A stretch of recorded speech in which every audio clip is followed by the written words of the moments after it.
Welcome to Flat Earth Debate Uncut and After Show. I'm your host Nathan Oakley, and if you are new to this channel, or you've not done so already, then be sure to subscribe. Hit the bell notification icon and join button if you'd like to become a Nathan Oakley 1980 channel member and keep up to date with the Flat Earth debate. If you would like to support the channel, there is a super chat that runs alongside each of these shows while they premiere, and there's also a PayPal, Patreon and crypto link in the info box below the video. Speaking of Patrons, I'm going to do a quick shout out to all of you who do support me on Patreon. So a massive shout out of thanks and appreciation to Cannabear, Fibre Oats, Bogey, Rob H, Ben White, Maximum Gravy, John Kays, Patrick Gunnels, Banter, Will Brax, Mel B Styles, Troy Shuker, Hairy Blade, Mobile Max 777, Neo the One, Lost Cat FE, Rob W, Open Minded, Reese Pound, Del West Watson, Muted, Maria Neelands, Unbelievable Productions, Blue Ridge Ranger, The Real Gabster, Liam Nedrick Jr., Abraham Mohammed, Skeptic936, Life is Short, Texas Mike, and David Wayne Foster. So another massive thank you to all of you for supporting me on Patreon. Now I will hand over to whoever is in Discord and Google so you can enjoy their conversation while I set up for today's live show. Thank God. Yeah, say something horrible, then start the recording so we sound like the bad people. Yeah, No one it will just ever comes know. on me saying, "You're vile, Nathan." No one will ever know.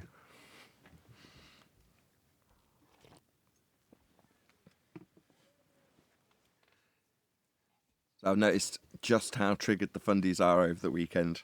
So prior to the weekend, it was all second-hand. You know, people telling me how triggered they are and sending me screenshots and laughing at it. Whereas I got to see it firsthand because it's the weekend and I get to pay a bit more attention to my comments. I'm like, wow. I did actually get a slight cause for concern, John. I'd say it to you specifically. Because while I was strolling out happy as Larry, I'm going to buy groceries with my youngest with the pushchair and I'm humming to myself, life's sweet, right? Then I thought about it for a second. Typically, when I'm in a position where I'm happy, sitting pretty, nothing's of any concern, normally it's the complete opposite for our opponents. Do you know what I mean? If I'm happy, go Larry, nothing to concern myself with, then typically it's because they've got a lot to concern themselves with, right? Well, yeah, I mean, if to make an argument for your point, the first thing you have to do is concede your point's wrong. Yeah, that's troublesome. Yeah, And they're just trying to whistle past that more and more. That is something else I noticed. They try and engage you in a conversation where they've already got an elevation angle acquired. But that's all they got. They have to do that, Nathan. You know that. Or try and derive other ways that utilise a zenith and a sphere Earth to gain an angle and just never relate it to the ground. In fact, tell you that it's got nothing to do with the ground. Of course, then you're not arguing about celestial navigation anymore. You're arguing about some crazy notion that they've got about some angle measurement that they're going to be doing, and they ask you how that would work on a flat Earth or something. Yeah, but that's a great thing. You just got to say, oh yeah, well, see, we're talking about the shape of the Earth. What are you talking about? Angle in the sky, man. How's that relate to the Earth now? Yeah. So it takes it away from the Earth because the method of celestial navigation is using the Earth and is using a flat plane and can only use a flat plane to do it. So let's not talk about the ground from the globe side. Let's talk about measuring zenith angles that go to the centres of presupposed spherical Earths, taking elevation angles that aren't elevation angles anymore because they're off a zenith, and then not relating them back down to the ground so you can actually navigate around the surface. Like I say, that's not celestial navigation anymore. So they just don't want to talk about that. They want to talk about some crazy notion they've made up about another version of celestial navigation that's apparently flat Earthers' version, and attack that. Well, Kind of sad. Yeah. Before QE called it the red herring, I used to call it the sharp shiny, where you would, instead of addressing the point, you would just bring up something else and then start talking about that. And it works really good on most people because people have the attention spans of, unless they're interested in the subject, of hummingbirds. So it can work.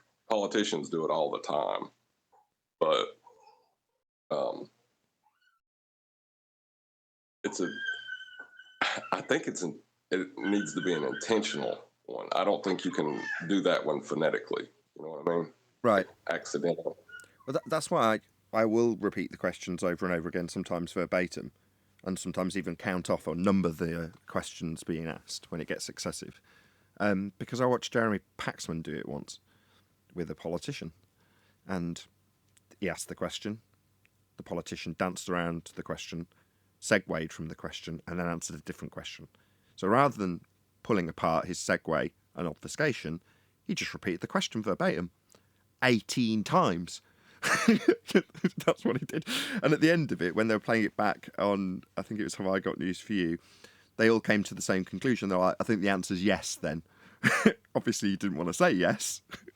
But the question being asked 18 times was enough to satisfy every member of the audience that were critiquing this particular interaction between Paxman and a politician to say the answer's obviously yes.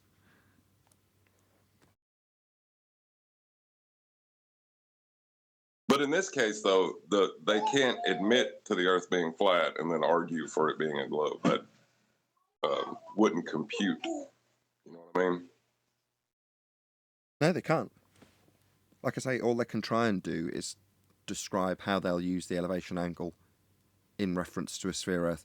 It's easier if you use the Alberini method because it's much, much easier to reference.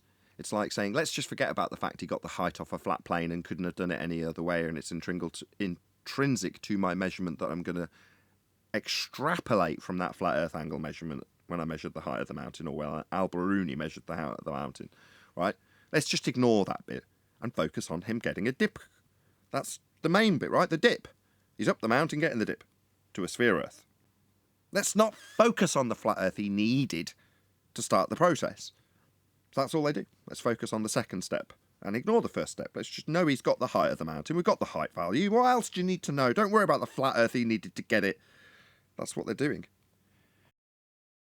Yeah, that dip angle, they made it into a tricky argument, really, for like newcomers. Like, you really need to understand what you're actually doing, you know, and the black swan is kind of necessary in that argument at times too.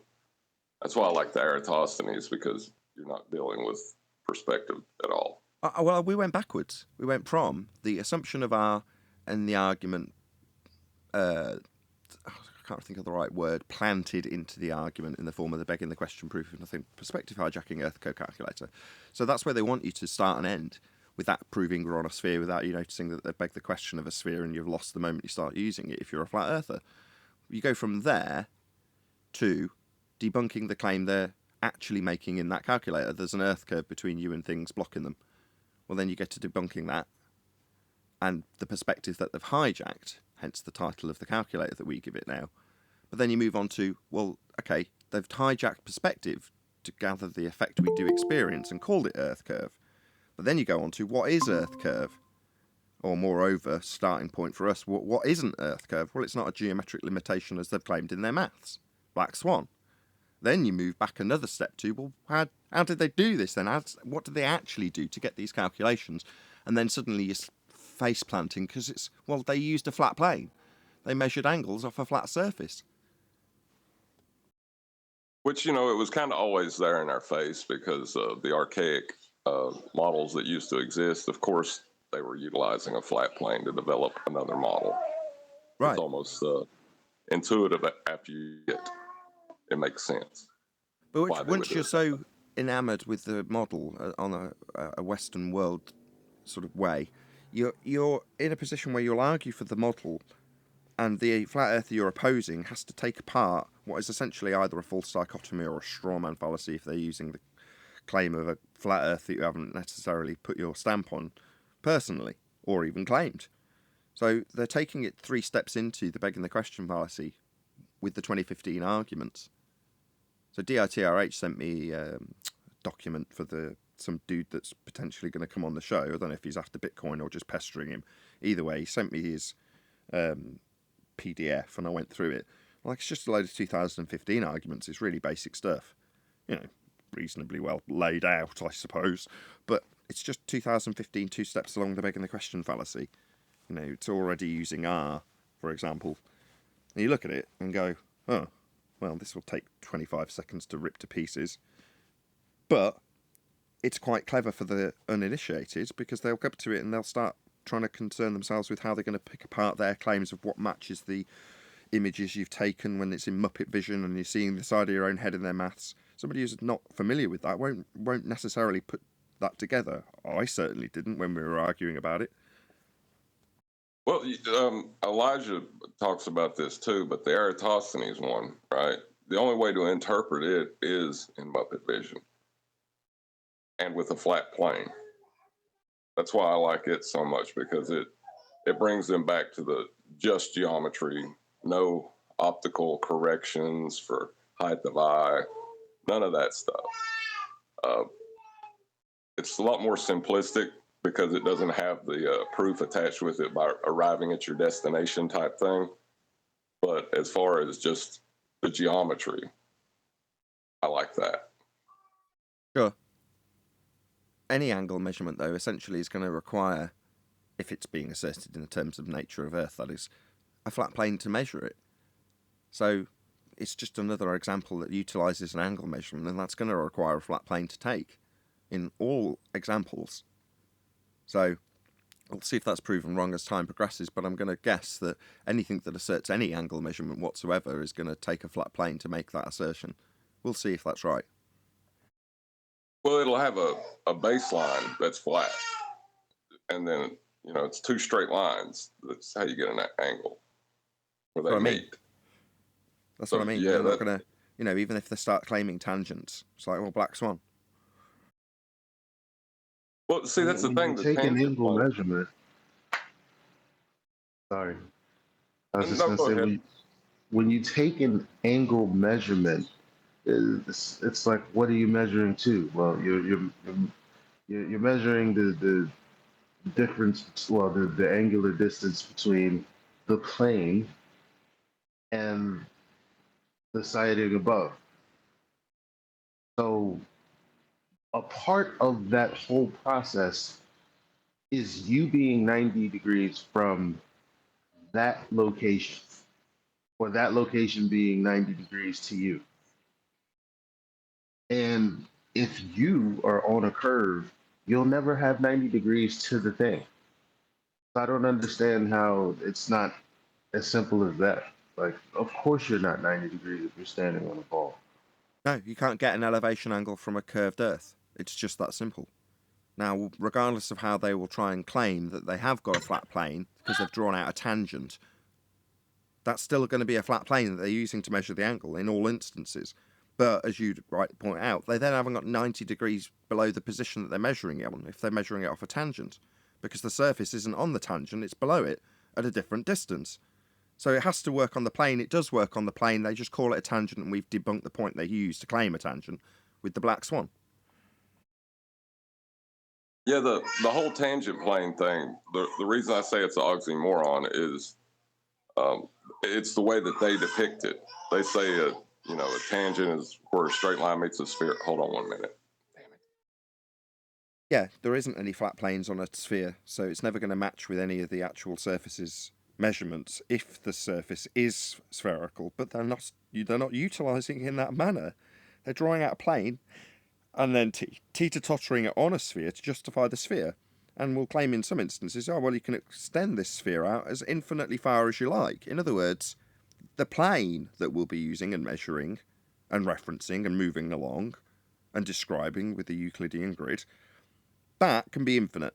But it's still got a tiny little hemorrhoid of a sphere dangling off the bottom of one point, so I can still retain my sphere belief. It's like, yeah, but none of the sphere bit's being used in any way, shape or form. When you say it is, you're drawing an angle out to a star that's an infinite distance, and you're operating this tool from the centre of the rock itself, right in the middle of your sphere. In other words, not on the surface. Well, that's not going to be claimed to be working. No one's standing in the centre of a sphere Earth, ignoring the sphere surface and measuring out to an infinite star. They're just standing on the surface and measuring to a star and getting an angle. That's all you need. Flat Earth required. Can't be done on a sphere.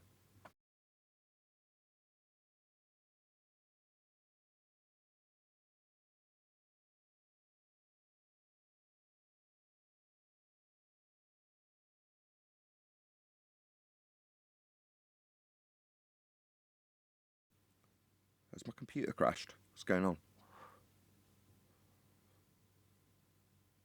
No, still working. No, sorry. Nah, we're here. I was getting ready to respond to that. That's why I like the Eratosthenes.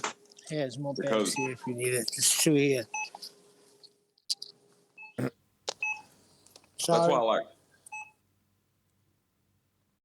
Go ahead, John. That's why I like Fifth, Eratosthenes. sixth, seventh time's a charm. Eratosthenes doesn't beg the question of a tangent. It doesn't have a point where it meets the sphere. There's none of that, right? So you can't dangle a sphere off the bottom of something. That would just be nonsensical. Right, it's just All taking... Go on, sorry. Yeah, so when they use that one, which is, antiquities kind of claim, it's just a flat plane and an angle measurement. Don't get a sphere from that. Interesting that, again, back in 2015, that's where they started, isn't it? They'd start with that. That would be their opener. Well, that's what it's kind of funny, well, but it plays into their, where you're weakest, pretend like you're strong. Right. Or reposition the argument against your opponent. What's that you say? There is no geometric physical sphere edge horizon called Earth curve. Where's your edge on a pizza pie you haven't claimed? Ha ha ha, you'll fall off it. No, we don't claim an edge. Yeah, you do. Boats fall off it in this picture. No, you, on the sphere Earth, claim an edge with boats literally falling over it. You think it's the horizon, even though we've debunked it now. But that's the basis of the sphere Earth claim. Boats falling over an edge. Right, where's your container at, huh? Where's your container? Yeah, where your weakest part of your argument is the second law of thermodynamics violation, sky vacuum with gas not filling it, even though it's an availability of volume for it to fill. They ask us where our dome is. It's like, what are you talking about? The weakest aspect of your argument is the fact that you've got a violation of natural law right above our head. With men being capable of going there and taking pictures and stuff, but the gas just chills around the surface and doesn't leave. When gas is, by nature, expanding to fill whatever volume it's got to fill. So it'd fill the sky vacuum, we'd all be dead. But what's that? Where's my dome? People still do it, they fall back on it. So you'll put that across in one of the shows. It'll be a show focused on gas pressure without a container, fake sky vacuum, fake space. And someone in the comments will say, okay, where's your dome then? Prove the dome, show me the dome. And you're like, so you concede then, you understand that we need containment. We'd all be dead if we didn't have it. It's a necessary antecedent. But you're going to quiz me on where my dome is? I don't know. Did I claim a dome? No. I claimed that your space vacuum was fake, and it is. Well, it's another way of trying to get you to invoke a model. It's just a trick of, because there's a lot of tricks they actually teach you in school, like the edge. It's always trying to put it in flat Earth versus globe Earth models, where you stop dealing with reality. All of a sudden, you have like God mode view, where you can see everything and you know everything. And you're making a judgment based on what you know. But we don't know. That's the whole point. Right. But we're told we know, and there is a positive claim. So the burden of proof is not on us. The burden of proof is on the person making the positive claim. So the person making the positive claim in this instance is anybody with a heliocentric belief, anybody who thinks they've got pictures from a sky vacuum natural law violation, anybody who thinks that the Earth curve is represented at the horizon. Those are positive claims that we attack. But they're always repositioned to make our claim seem like the thing that's being positively asserted. That the Earth's flat. No, it's measured flat, it's navigated flat, it's obviously and observably flat. That's what you deal with. That's how it's measured. That's how it's mapped. Telling me that the flat map I'm using that is required to get elevation angles and plot them on it is actually come from a spherical projection. It's like, well, then it wouldn't work. Well, we have one positive claim now, as far as I can tell, and has to deal with the curved adjacent argument. But the positive claim is to acquire an angle, you need a flat baseline. Right. I don't mind expanding that out. To require an elevation angle, you require a flat Earth, because that's what you'll be navigating. You're dealing with the surface, so that is what the surface must represent if you're measuring it with a curved baseline. No, definitely not. Earth must be flat to do this method. Yes, that's a positive assertion. One of the first. You're right. But what are you going to do? Argue with me about how celestial navigation's performed? Ask me how often I've used a sextant when it's a well-documented methodology that uses a flat Earth to do it? I don't care whether or not you think I can perform celestial navigation. Makes no difference when the method's laid down in black and white, and definitely won't work with a sphere Earth surface. Has to have a flat baseline. Well, it would, since it's a positive claim, it would be really easy to debunk it. All you would have to do is show a curved line giving you an angle, or a curved baseline giving you an angle, which can't be done, which is why it could be easily be argued that it's not a positive claim, it's a statement of fact. That's the way. X to the impossible, John. You go. Well, see, no, our statement is the positive claim is that the Earth is flat, right? Because you need the flat baseline, but you can't get an angle from, let's see, you need a flat baseline to acquire an angle. Is a fact. Our positive claim is that the Earth is that baseline. As exampled by celestial navigation with their utilisation of that flat baseline when navigating the surface. Yes. Yes. And they know it too. That's the fun part. They know it. Doesn't matter if they know it. See, I don't even like that. I think because you measure it flat, you navigate it flat, I think it's just fact. I don't think it's up for debate anymore. I agree. It's not. That's why I'm saying they know it. There's no debate. I'm trying to argue debate about it. I'm trying to argue it for them, Neil, but it's hard to do because there's no logical way to approach it. It's an impossibility. You know that. As smart as you are, you can't. I'm just looking for holes in it. It's just not got any so far.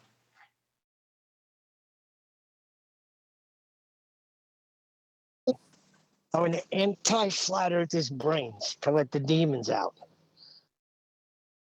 Well, the biggest thing in this argument is the horizon and what it is, because they have a positive claim about what it is, and we stay away from that because you can only define it by what it's not, it seems like. You know, it's the lack of information about it that creates it, it seems. So, agreed. That's the part that confuses this argument so much, is the horizon. Yeah, so it's a good job that we went from it in a reverse manner. We could have started with something that's easily acquirable and even disclaimed as well. Some people will say the Earth's flat when they talk about Al-Biruni because he measured a flat baseline to get the height of the mountain. Well, we could have started there, but then we wouldn't have an advanced knowledge of how the argument actually breaks down in terms of their claims of a horizon being geometric edge called Earth curve blocking boats and buildings, how they've used perspective in an orthographic view to remove that aspect of what you see with your eyes and show you the side of your own head and ascribe feet and inches or meters values to the target so they don't change with size over distance. They exclude the angular relationship of your eye with the target as it gets further away. Keep the target the same size. It's a 100-foot building, so it doesn't matter if it's a million miles away, it's still 100 foot. And on a flat plane, you'd see it. Because in my orthographic view, I draw a man on the left page and a 100-foot building on the right-hand side of the page, and I draw a line between them. And then on the line, I write a million miles. There you go, you should see New York from France. You go, no, there's perspective. But in your calculations, you just take the height of the building on the coast of New York and say, here you go, that's how big it is. On this diagram, it doesn't matter that I've written a bazillion miles or however miles it is. It doesn't make any difference because the target hasn't shrunk in size. Perspective removed. But then you end up with, well, okay, irrespective of your removal of this very key aspect of what we see, you've still got a physical limitation tangent point horizon to make the claim. Your Earth curve geometry. As soon as you debunk that tangent point, that would be the physical limitation to your view to block boats and buildings, as a limitation that's geometric and capable of being measured, then they don't have the geometry anymore because it can't be measured. So we debunk the horizon as the leading edge of a sphere called Earth curve. Then you get down to the nitty-gritty of how the model's been devised and developed from a flat plane. Once you've got every aspect of this argument covered, how are you going to come in and beg the question when we know that they're begging the questions 2 steps beyond actually measuring the surface of Earth as flat? Well, they can't. The argument is well and truly over. Well, you know, there's a lot still to discuss about it because there's some philosophical issues, and there's several ideologies that are built on only the physical exists, and you know that the world is material, because the horizon defies that. How so? The horizon's not physical. No, it's a limitation to your view. But not physical. No. It's where the restraints of the optics of your head or tool that you're using run out. Right, but that's still not a physical thing. No. So if you're going, you know, how we tell what's physical is, you know, that's the repeatability part of science, that, you know, it's not just one delusional muppet making a claim. You have everyone doing it so that there's an objectivity that we can pull from it. What objectivity is there to the horizon?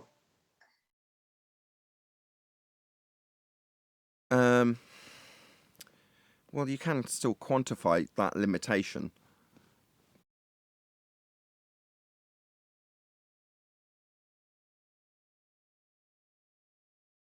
Many of the attempts to describe an answer to your question have resulted in older documents that we've gone through with flat Earth data that show the description of the limitation as a non-Earth curve based horizon with the same mathematics.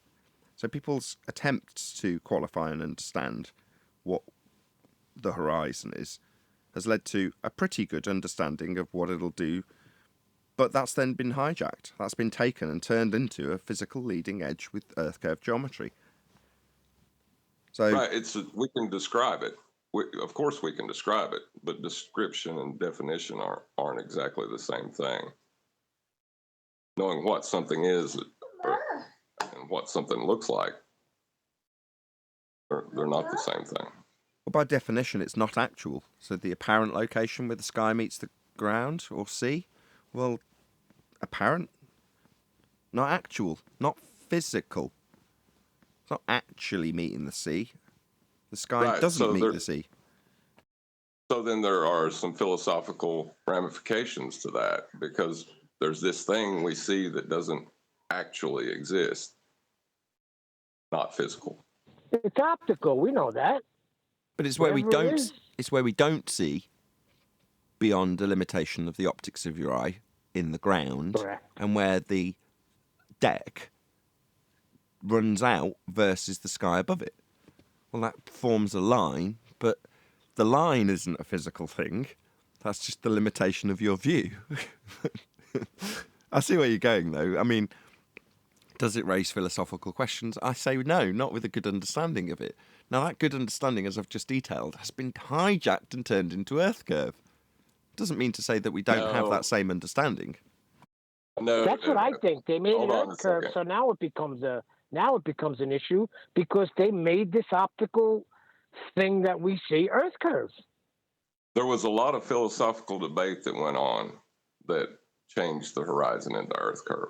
There was a lot. It wasn't just overnight people went, yep, that's Earth curve. There's, you know, people go out and slap a tree and say, that's real, that's physical. And I see the horizon. See the horizon. There's definitely ramifications to it no longer being physical, especially if you believe only the physical exists.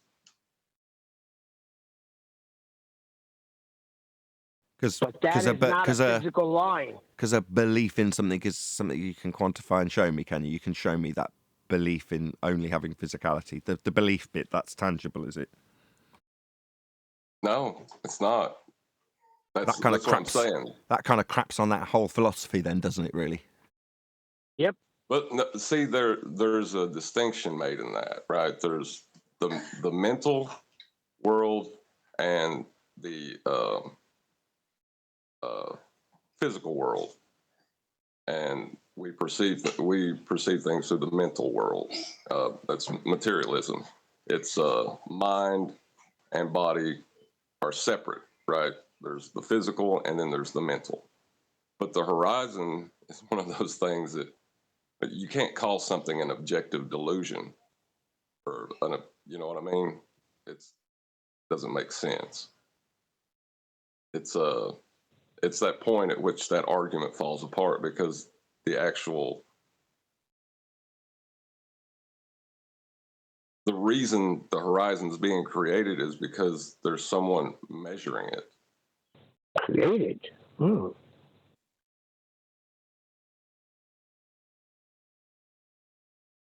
I thought it was just the limit of our vision. Yeah, your eye is an optical measuring device. Yeah, so you're looking out to the furthest reaches that your eye can resolve. Therefore, that you can call, just by linguistics, the measurement that's been described by John. No, you've not got a tape measure, but you are testing the limitations of the optical device you're viewing it through, and you're a sentient being. So you're saying that it's a metaphysical position? Is that what you're saying? No, it's a non-physical position. Because the position that represents that end of your resolution for the surface, the deck itself, doesn't necessarily mean that there couldn't be something of a wider angle sat on that particular point. That would be a boat sat on the horizon. But when it goes beyond that limit, the limited angle to the deck is suddenly the same as the limited angle to the bottom of the boat. So it vanishes.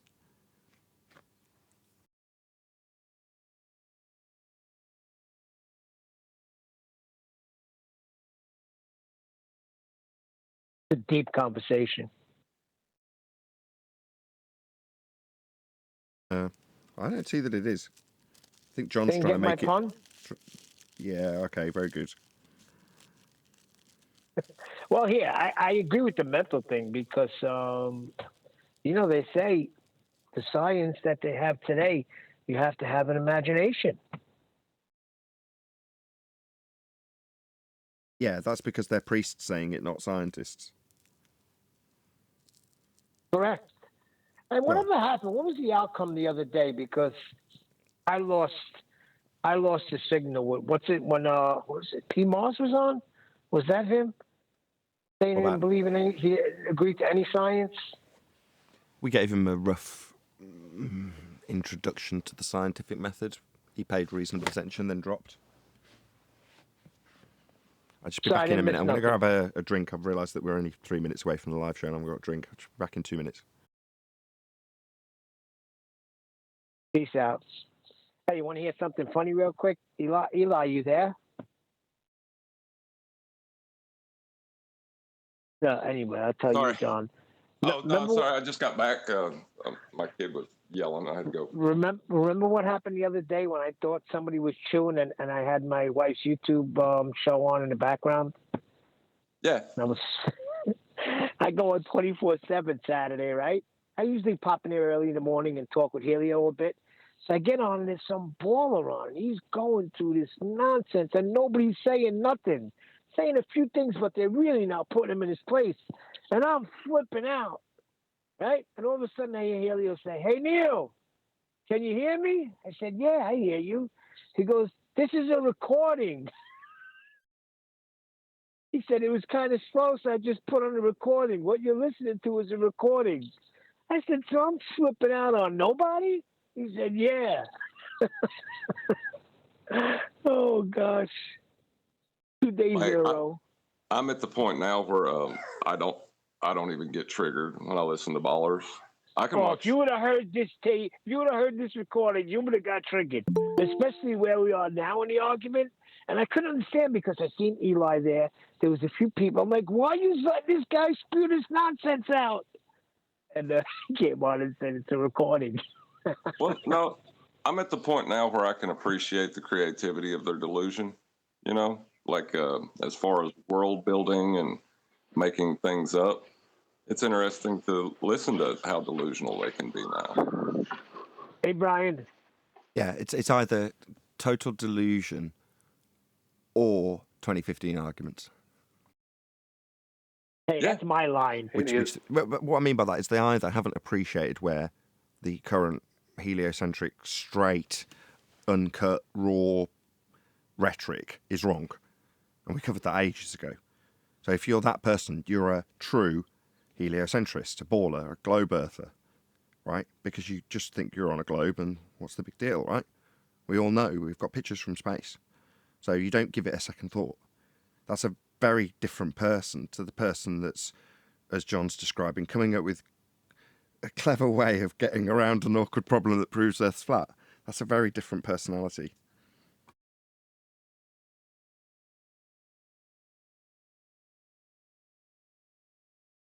But it's really interesting to listen to. You know, if you can just put aside the nonsense and listen to, there's a lot of creativity that goes into that, and they've put a lot of energy into denying a fact. Yeah, and that's what I'm seeing in the comments right now. Exactly, I'm seeing exactly that.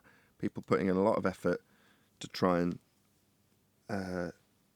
subjugate, is that the right word? The topic on the table. And you think, yeah, I see it in the same in the live streams, the chats that go by. The mods may not realise that, but I'm there 90% of the time. Not 100% of the time, but most of the time I'm watching. I just don't chat. In other words, I've kind of burnt out of that after, 7 years of doing it. And yeah, same thing applies. I watch them either using 2015 arguments or coming up with more and more clever ways of trying to work around a problem that they haven't got a solution for or distract away from it.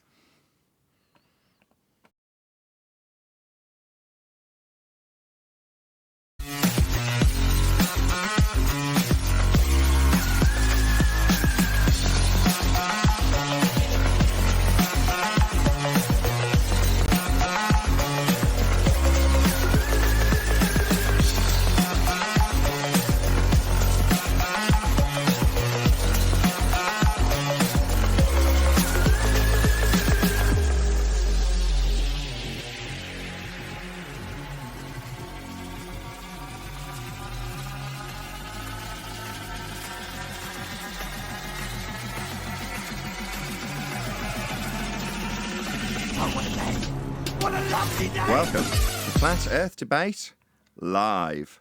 I'm your host, Nathan Oakley, and if you are new to this channel, or you've not done so already, then be sure to subscribe, hit the bell notification icon, and join button if you'd like to become a Nathan Oakley 1980 channel member and keep up to date with the Flat Earth Debate.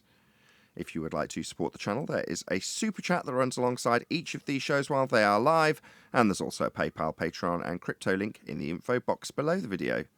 Most importantly, if you'd like to join the discussion, simply mute the page you are currently watching, then click the link in the info box below this video to join the panel and express your views on the nature of Earth.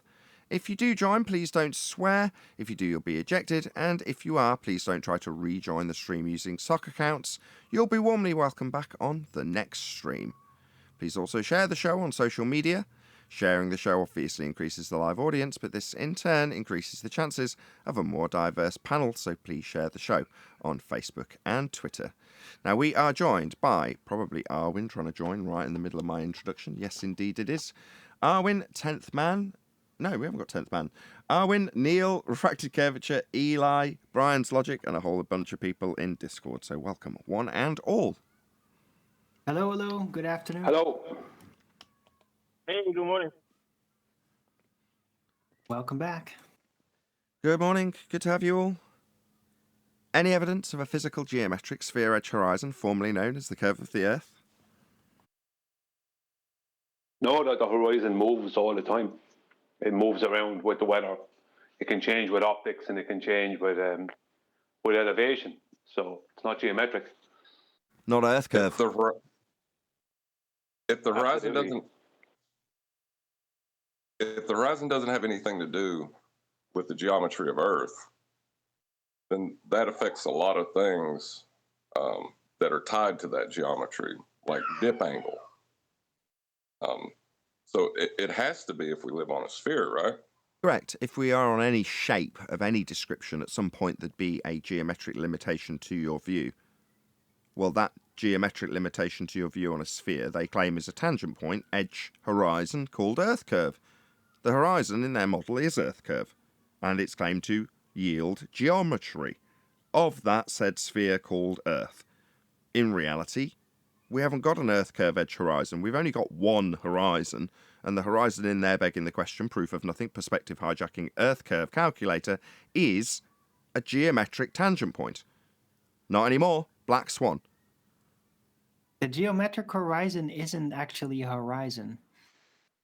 A horizon is clearly defined as something that you can see.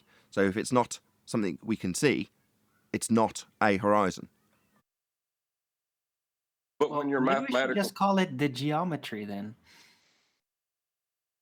What's geometry When mean, you're Arwin? What does geometry mean, Arwin? The metrics of Earth? Measurement of Earth. So to measure it, we'd need to see it to measure it. And if you're saying it's only in the maths or only in the geometry, let's just call it the geometry, but that means the acquisition of a physical measurement of Earth. In this case, the claim that we've got a physical geometric blockage to things in the distance, that's Earth curve, the horizon. If it's not geometric, it's not geometric. That's the end of it. well, when you're acquiring a tangent plane mathematically, take your eye height and a 90 from your zenith, and you go to a physical geometric horizon to establish tangent plane. If it's not geometric, you can't do that. You can't refract the horizon. Or if it's refracted, it's not geometric. I was just going to say, I think it's very telling that the only thing, the geometric horizon of the globe, but it's not geometric, right? The globe's horizon, we'll call it. The only thing that is actually any good for is for putting tangent planes onto it. It's not very telling. That's kind of ironic, isn't it? It's only good for putting flat planes onto it that we use in reality, if you know what I mean. So it's redundant as a step. You don't need to do it. We've already got a flat plane. When you take an angle measurement, your acquisition then can be used to navigate or position yourself on the flat plane that you've just measured. That is how it's done. Yeah, or you could think that the flat plane that you're using and living on and seeing, you could say that is only touching a sphere at one point. Right, hemorrhoid Earth. Any evidence that you can acquire an elevation angle from a curved baseline? No, there's no evidence whatsoever for that. It's not possible. Angles have to have, especially elevation angles. All angles are straight lines, and elevation angles have to have a horizontal, as they require a 90. Any evidence of the R value? That'd be Earth radius. No, there's no evidence of R. No evidence whatsoever. Can I use a flat plane to get the angle to make a derivation of R? Well, if you're a baller, that's how you would do it. Oh, no, never mind then. That's I mean, silly. that is how it's done. As much as you're asking if you wanted to create a new philosophy of a sphere Earth, how could you do it? Well, yes, you could do it that way, but it is done that way. The measurements of a sphere Earth, the claim of a sphere Earth came by way of acquisition of elevation angle measurements from a flat plane.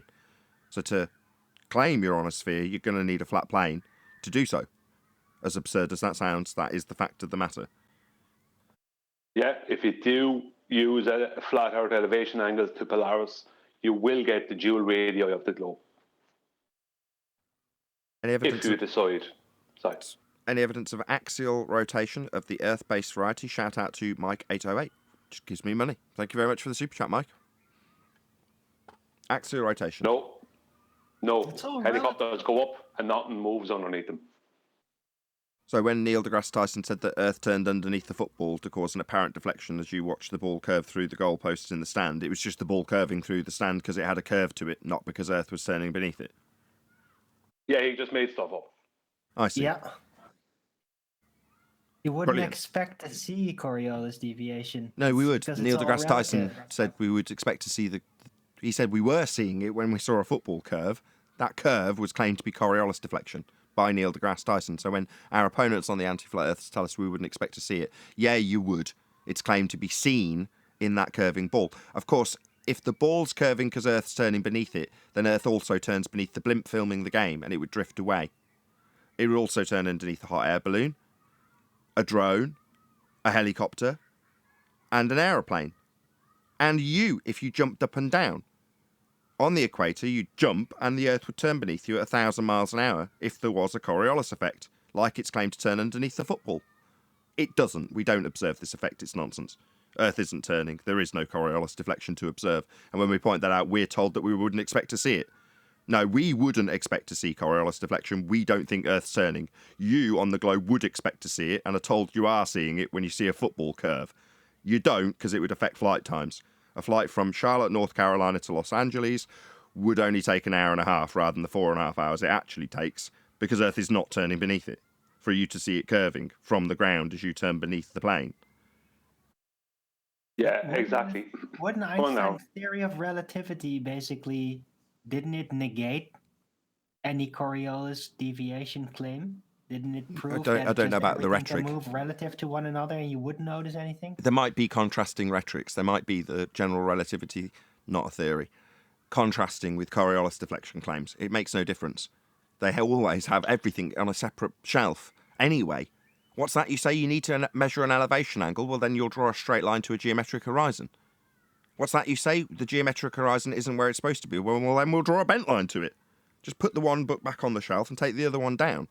They're all mutually exclusive of one another as far as ballers are concerned. It doesn't matter that the models don't intertwine or work with one another.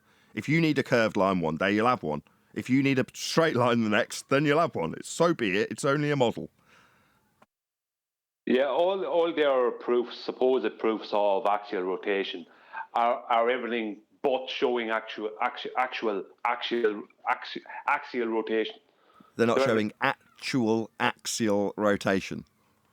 Yeah, they're not showing any of that. Right. All their proof is that the Earth is stationary. That's what they're trying to prove every time it comes up. You wouldn't expect to see drift. What? Like if we were stationary, we wouldn't expect to see drift. Because on a turning Earth, you would expect to see drift, but you're telling me, the flat earther, that we, collectively, on a sphere Earth that you assume, wouldn't expect to see the very claim of Coriolis we're told we are expected to see on a globe. I see, anti-flat earthers, you are amusing. You should know your own claim. Drift is what Coriolis effect is supposed to be induced on a sphere Earth. We just don't have any. How are you going to detail this effect without a radial value to quantify it? You won't. That's how they'll be debunked when they start asserting it away from the physical reality of something actually drifting. They'll make a claim that uses a radius value to give them their axis, to give them their rotation rate, and we've debunked R. Any evidence of the distance to the sun? It's over there. Beautiful day. Whatever it is. Beautiful, beautiful. Really nice here. Cold, but nice. Yeah, here too. If you assume it's a sphere, you can take angle measurements from a flat plane and then insert a radial value to give a consistent distance. So if we take a flat Earth elevation angle, we can derive a radius value and then assert that that flat Earth angle taken from a flat plane actually infers that we're on a sphere spinning with a radius. Very interesting. That's what they do on a sphere Earth, surprisingly, John.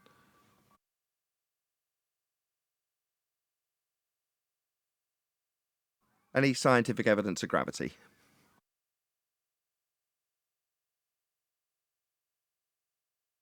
No, the only thing that's provable is relative density. That's the only thing that's provable through scientific method. Any single viable hypothesis from any of the fields of astronomy, cosmology, or astrophysics? No, they only have effects. They can't prove the cause.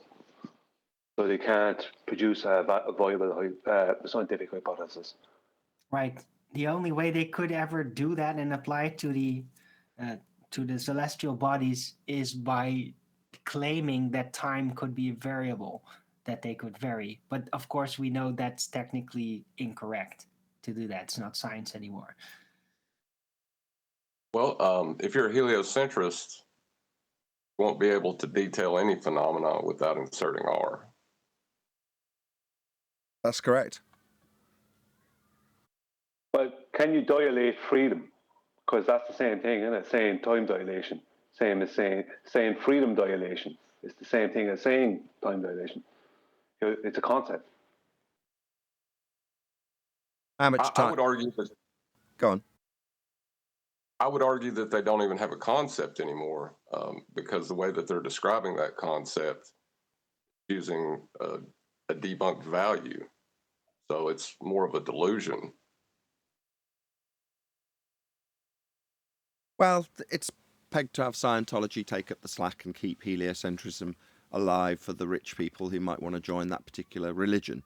Because, let's be honest, there is no actual difference between the rhetoric of heliocentrism and the rhetoric of Scientology. They're both fundamentally the same in terms of what they have.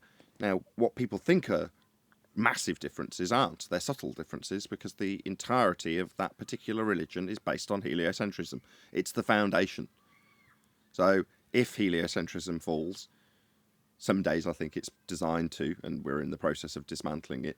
Some days I think, no, we're in the process of patching it up and keeping it alive. I swing both ways depending on what I'm thinking about on that particular moment. But either way, if it disappears, Scientology will be just kept in place to keep that rhetoric alive. So if it needs to be pulled out in another couple of 100 years, it can be.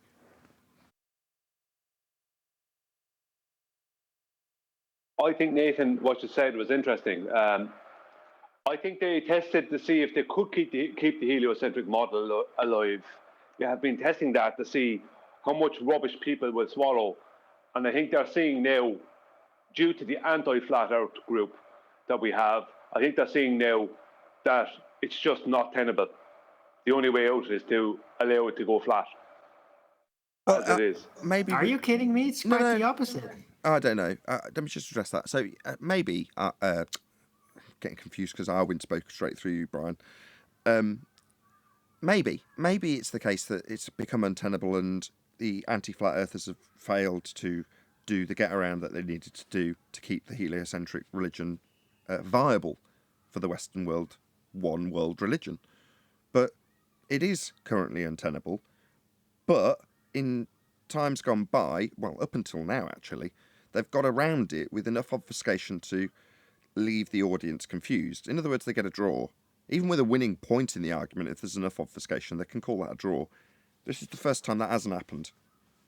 So as much as up until now we might have optimistically said, oh yeah, we're making progress, this is the dismantlement of the heliocentric model. Like I say, if you got up to the edge, to the tip of the spear, and you're a newbie, you wouldn't understand. If you got to the tip of the spear and you're an anti-flat earther, then you're in so much cognitive delusion that you're going to want to fight for your model anyway. You're already fighting. It doesn't matter that you're at the tip of the spear hearing the cutting-edge arguments. You're just going to understand how you need desperately to get around that argument with obfuscation at that point. So, I don't know. I could go either way at this point, Brian. I feel optimistic in terms of the position we're in the debate, but nothing more, because I don't know. Arwin? Oh, unless you want to respond, Right. Brian. Yeah, I'll say something after Arwin. Go ahead, Arwin. Okay. Now, I think that they're actually successful, right? The anti-flat earthers' mission, whether they realize it or not, was never to actually prove the ball earth or disprove flat earth.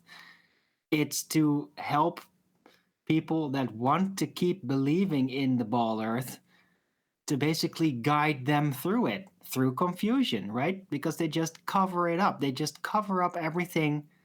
They're like entertainers, keeping you in the ball dream with ridiculous behavior too, and distractions and bad habits. So it does come with a price, but I think they are actually effective in keeping the people that just can't handle the truth to keep them going. Quick shout out, there's 100 people watching, so massive shout out to all of you. Smash the share button, as that is the only reason there's over 100 people watching right now. If you haven't, please do smash that share button. Very warm welcome to all of you who've just joined the stream. Brian, I know you wanted to respond to that as well. Go ahead. Yeah, Nathan. I was just going to say the difference is that if you go back in history and you look at our opposition, you have people like Simon Rowbotham, and he had that surveyor, I can't remember the man's name now, who was his opposition. And the surveyor was a lawyer, basically. He was an anti-flat earther. And then you have Charles K. Johnson from back in the 70s, 80s and 90s. And he had the Flat Earth Society, who were anti-flat earthers in a lot of ways, and he dealt with a lot of that kind of stuff. But the difference between us and them is that we've seen the mistakes that were made by them. Not so much they made mistakes, but we've seen where things failed. But we now have the ability, or have had over the past 7 years, we have had the ability to get very, very powerful lasers, to travel the world and do things and use and have the use of super zoom cameras and information at our fingertips that other people have to go and get. And we have the ability, even though we're being blocked, we still have the ability to get it out there through social media. And I think that is why, right now, I think that's why it came about, because I reckon they knew that there was no way to stop people asking questions in the age of the internet. And with technology now, there's no way to stop people asking questions. Someone was going to get a super zoom camera at some stage and go, hang on a minute. So that was going to happen. And I think they knew it. Right. So I think it's like a preemptive strike. Sorry. Well, even when you say blocked, I mean, we are and we aren't. You know, we're not promoted on YouTube. We're classed as fringe, which means that we're not precluded from talking about the subject. And I'm allowed to be monetized. Well, I don't make a good living, but I'll pay my bills just about from doing YouTube, which I'm very grateful for. My point is that the over descriptions from the Senate or Congress or wherever it was that YouTube had to sit in front of and explain what they're going to do very awkwardly about this flat Earth problem. It's like, to me, that was the first point I thought we were winning. Because when I heard that, I'm like, number one, I didn't just take the surface level interpretation of what's being told to the masses. This is a problem, we need to suppress it, because that would be the interpretation from your average Joe Normie. Me, I took it a totally different way. You know, why would you overtly show that to the public? You know, do it, but just don't publicise it. There's no need to. You know, just subtly make everybody in the arena fringe, if that's their terminology. You don't have to tell them that. Why publicise the fact? So, unless you want to raise awareness of the thing you're suppressing. So it works both ways in terms of it stems the flow, but the flow continues. Now, I've already assessed this many times and said, well, you can't just have a mass awakening. You can't just have a mass paradigm shift. If a Western world, one world religion is failing, you can't just let it fall to dust in a matter of days or even years. You've got to let it slowly dissolve and see, you know, I presume they've got a plan laid in place if that is the case. I mean, this is highly speculative. I'm even feeling like a slight conspirator. I feel a bit dirty. Objecting. Go on. I'm objecting to the whole conversation. It's conspiratorial and it's not taking into ignorance. I don't think so. I don't think. Sorry. Well, it's fun though, isn't it? Yeah, it's interesting. I don't think it's conspiratorial. Strangely enough, last night, before I fell asleep, I put on Globebusters. It was just on. I was looking for something to listen to. Saw it there, put it on, see what was going on there. And they were reviewing this woman who was doing this interview on American CNBC, I think it was. And she supposedly wrote some kind of a book or an article or something about how flat Earth, they try to call us all conspiracy theorists, all this nonsense. But her angle against flat Earth wasn't evidence of that. It's that, sorry, it's that we're making a load of money. That was her angle. That really? People see there's loads of money. Well, if that's her angle, let me assure you, love. That ain't the case. Please smash the super chat and PayPal link. My e-begging is a testament to how little money I make. So if she thinks I'm in it for the cash, why would someone I think they're onto us. Onto what? Onto the $1 million scam we got going with Flat Earth. But We're there all just making isn't a ton of money here. Yeah, but there just isn't. I mean, it's not a profitable endeavor. You don't do it with the money in mind at the forefront. If you're here because you're under the misapprehension that you're going to make a shed ton of money out of Flat Earth, then you've got to be joking. Nothing could be further from the truth, at least in my personal experience. You know, I've eked out a YouTube living. Oh, God, I'm going to get rumpus this entire sentence by Neil. Go ahead, Neil. I just wanted to say, isn't that projection? Ain't the Globers making all the money with their channels? I think she's got it in reverse. With channels? With the channels? You having me on? The worldview of the Western world is heliocentric. It's not just YouTube. How about NASA? Everything that's to do with heliocentrism in any guise whatsoever that makes a profit in any way, shape or form. Believe me, that is many, many factors higher than the pittance I can scrape out of YouTube talking about this subject. I love the subject. I see it as an evergreen subject. I do see some advantages on Flat Earth YouTubing, but the disadvantages are also very, very, very prevalent. I have to work 10 times harder to gain an audience. I have to e-beg for people to share because the show isn't promoted. There's a lot of things that you have to do. None of them are going to directly result in, well, that's going to be leading you onto the path of every other YouTuber who slogs their guts out and suddenly makes a success out of their channel, because the algorithm will recognise them and promote them. Unlike fringe content where they might recognise you, but they definitely ain't going to promote you off the back of your hard work. So it's just down to e-begging for share smashes to get your popularity level up. But I don't mind. That's a challenge, but so what? That's life, isn't it? But that's what I meant to, as far as YouTube. I know about NASA, but she was specifically saying flat earthers. So I'm saying, yeah, on the opposite side, in YouTube, I think the ballers are making a lot more money than flat earthers. I object to this whole line of reasoning. But no, you're all missing the point, right? It has nothing to do with what she said. It's just projection. The point is that was the only. No, you're missing it though. That's the only argument she could put forward. Oh, I see what you're saying. Do you know what I mean? It's just character assassination. That's all they've ever had. That's all she has. And it was weak. Yes, but it does give me a really good opportunity to e-beg and ask people to smash the super chat and point out that as much as you want to create an air of confidence and success, I'm not going to lie, I'm very poor. Well, the whole thing is we're going to have to appeal to motivation. We're going to have to try to divine why they're doing it and then apply malice to it. And I don't think that's the case at all. I think this is a religion built on ignorance, and I think it perpetuates ignorance. But if somebody's actually directly linked to heliocentrism and they've got a career that hangs on it, and they say, well, they're just here to make the money, that's fear and projection, because their career would rely on the heliocentric model being disseminated and them being paid for it. So therefore, we threaten that. Therefore, project your fear straight onto your opponent. They're only here to make money. In other words, I'm scared they might take away my living. Or it could be, I have a profession in this. It's obviously fact because I have a profession in this. Why would anybody think this?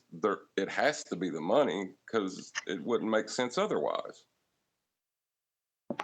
Well, it's a character assassination thing. That's all they ever did, John, against flat earthers. It was always character assassination, and that's what she's doing. I'm not saying it ain't poison in the well, but I don't ascribe malice to it. I do. I just think that if we weren't worried about them baiting us, then we'd be in a different position because it would weed out the phony versus the people who are actually ignorant. Because we wouldn't really be worried about that. Like the argument is that there's no evidence for the claim that the Earth's a sphere with a radius of 3,959 miles. That's what we've all woken up to. Simply, all this other extra stuff about prove this person is a janitor. None of that matters. Agreed. Did we or did we not come across the information that what we've been told about the horizon is false? Yes, we did. Nothing's going to change that. Yeah, totally agree. Couldn't agree more. Or the point gets lost. Can I say something on this topic? Feel free. Says who? Well, yesterday I was having my wife listen to the clip that you put up with you and Akuma Virus and bent lines and horizons to the Black Swan, and it was brilliant. I love it. In fact, no, Nathan, I know that you've kind of like conceded that this is not going to be a huge money-making venture for you, but you're okay with that because this topic is not necessarily about the shape of the Earth. There's something much deeper to it, and it has to do with the nature of the truth and the nature of the lie, right? And so what you do very well, and I appreciate this, and I think there's a lot of people that do, you'll never know, and it's hard to quantify what you've done with this platform, but you've done a great job of kind of showing us the dichotomy and the paradox within the lie. Kiwi said at one time that every lie has a paradox, and you've done a great job at kind of showing people that whatever the lie might be, it will always not agree with itself. There will always be a problem within it, and the truth will always kind of be simple and plain. And the control structure of deceit is kind of it's like a barrel of snakes, and so it has to continually build upon itself more deceit to keep itself viable. But I think you've done a great job, and I appreciate all of your technical prowess and the way that you kind of geek out with your sound equipment and the product of the show, and I think it's all just really good. And I wanted to tell you that I appreciate what you've done here, and it's a lot bigger than just whether or not the Earth is flat or not. So I appreciate it. Yeah, well, first, thank you for all the compliments. But yeah, I try and disseminate that to the audience in respect that this applies elsewhere. Now, over the last 2 years, without specifically detailing anything, I can say the aspects that we detail in terms of science, especially, are easily applied to most news media when they use the word science, which they had over the last 2 years. A lot. Now, anyone who watches this and listens to us pull apart scientific claims of a sphere Earth has that in the back of their mind as a process that's universally applicable whenever bullshit claims are made with pseudoscience. And they're all over the place. So yeah, it's useful to disseminate it across and, from a philosophical point of view, recognise what you detailed in terms of how we've come to be in this lie. What is the formation of the lie? What is the truth and how does it stack up when you actually present the evidence? Hey, Sleeping Mario, by the way. Again, thank you for all the compliments. I really appreciate it. I think he made some good points because, in a way, this show was so unique. I know it couldn't have happened without the topic being so unique, but the show was so unique, I reckon that it is rubbing off on other shows or shows for the future. There will be certain, what's the word I'm looking for? Not just processes, formats. There's a format here that is kind of being weeded out, all the things that don't work. And over the course of time, it's becoming more and more precise, more and more better. So I reckon there's a type of format that you've kind of come across, Nathan, a kind of unique format. And I reckon shows like this will become more popular, or this type of format will become more popular in time to come, even on mainstream TV. Maybe. I think mainstream TV's days are over, actually. But there we go. That's a different subject. Sleepy Mario, hello. Yo. I Hello. just wanted to... I joined because I wanted to ask John a question, so when there's a gap. Now, there's a gap. John, you said that you didn't ascribe malice to the opposition. Why don't you ascribe malice to the anti-flat earthers? To the average Joe, I get it, but to people like, pick your favourite anti-flat earther, why don't you ascribe malice to them? Because for me, every time I see an anti-flat earther, they lie, they change the meaning to words to suit themselves, they commit every logical fallacy that you can come across, yet they'll never accept any science whatsoever. They'll always regurgitate it into some other format, and then they'll claim that that's science. So why don't you ascribe malice to these idiots? Well, I think it's more of a self-flagellation within their own cognitive dissonance. I think that they have a belief that they know, but they don't realize it's a belief. And they don't know why, but they know we're wrong. That's all they know. And that's how they've justified everything that they've done. So there is a malicious part to it, but it's not in the way that's being implied with the use of they. It's more of a humanity's problem. It's an us thing, I believe.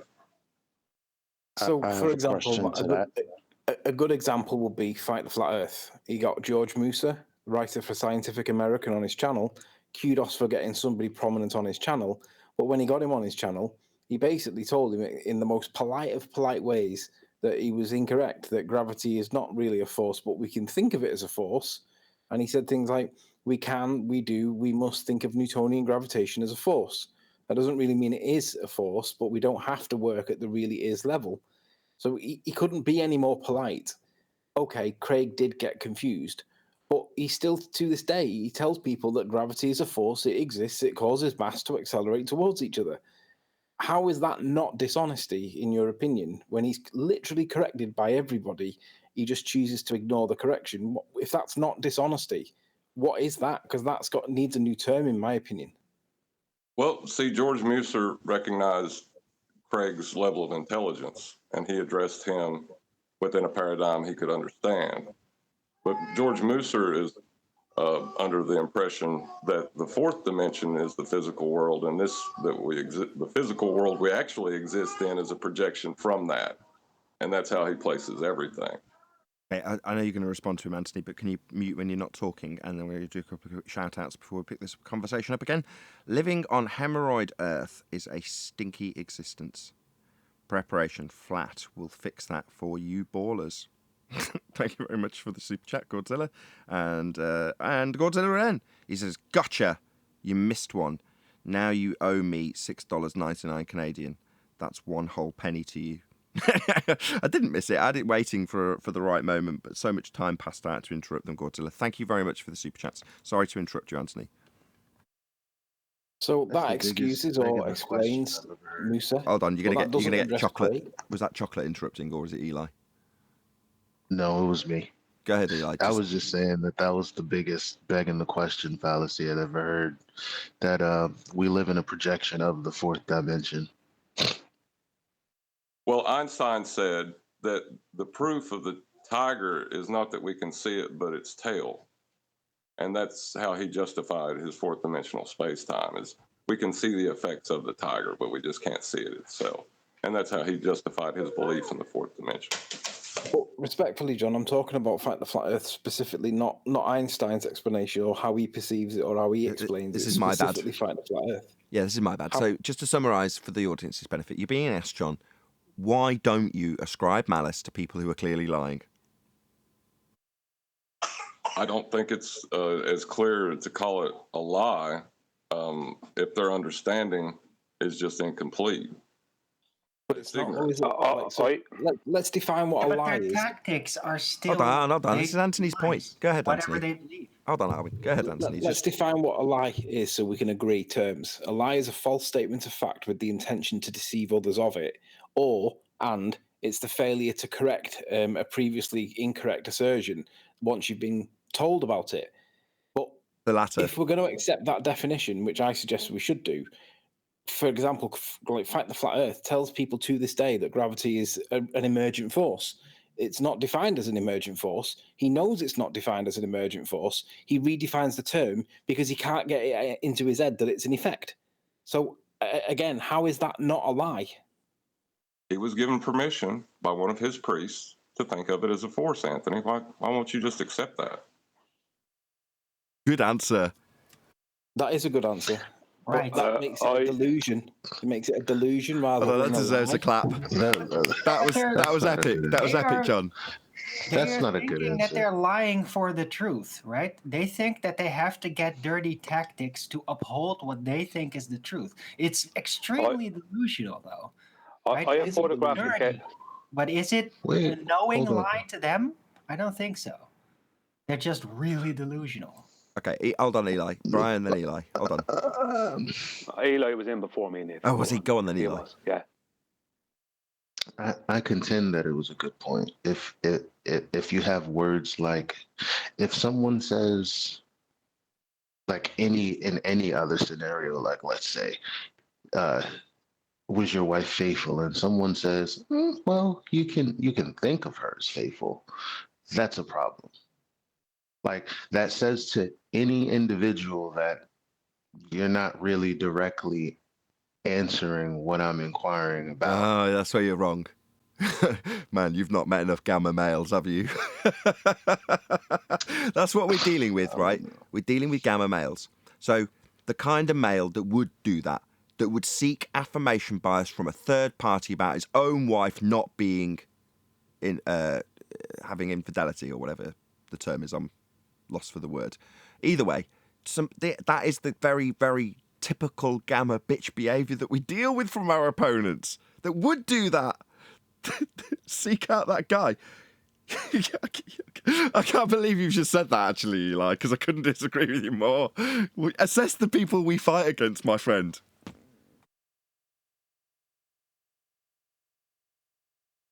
They are all a bunch of gammas, yeah. Will I say something now? You were next. Go ahead. You got this. Is this you? Yeah. This is a photograph that Craig flashed up on the screen when he was trying to debunk optical drop. When he was debating me on Jose's, we had a scheduled debate there a couple of years ago. He flashed this up on the screen for a couple of seconds, then took it away. He called this a leveled camera, right? And only for someone, I don't know if it was the DP or Spot On over on Hanging with Bev, they spotted it and they went back, screenshot it and sent it to me, and I showed it at the end of the debate.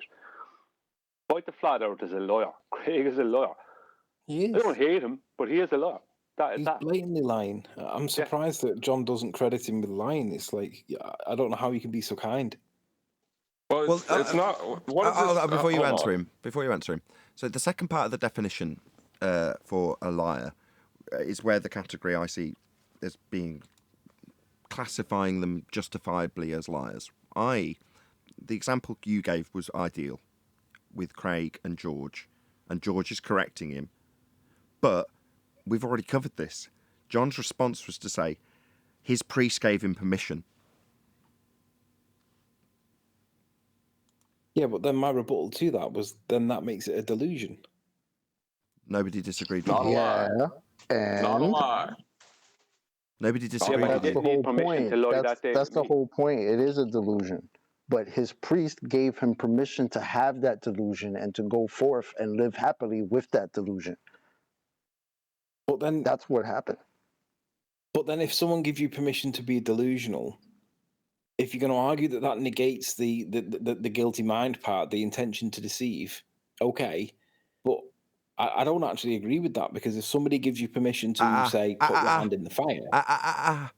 You've got to assess it differently. You're assessing it from a legal standpoint, aren't you? Is being a gamma bitch and taking permission from someone else to go and murder somebody a defence in court, Anthony? No.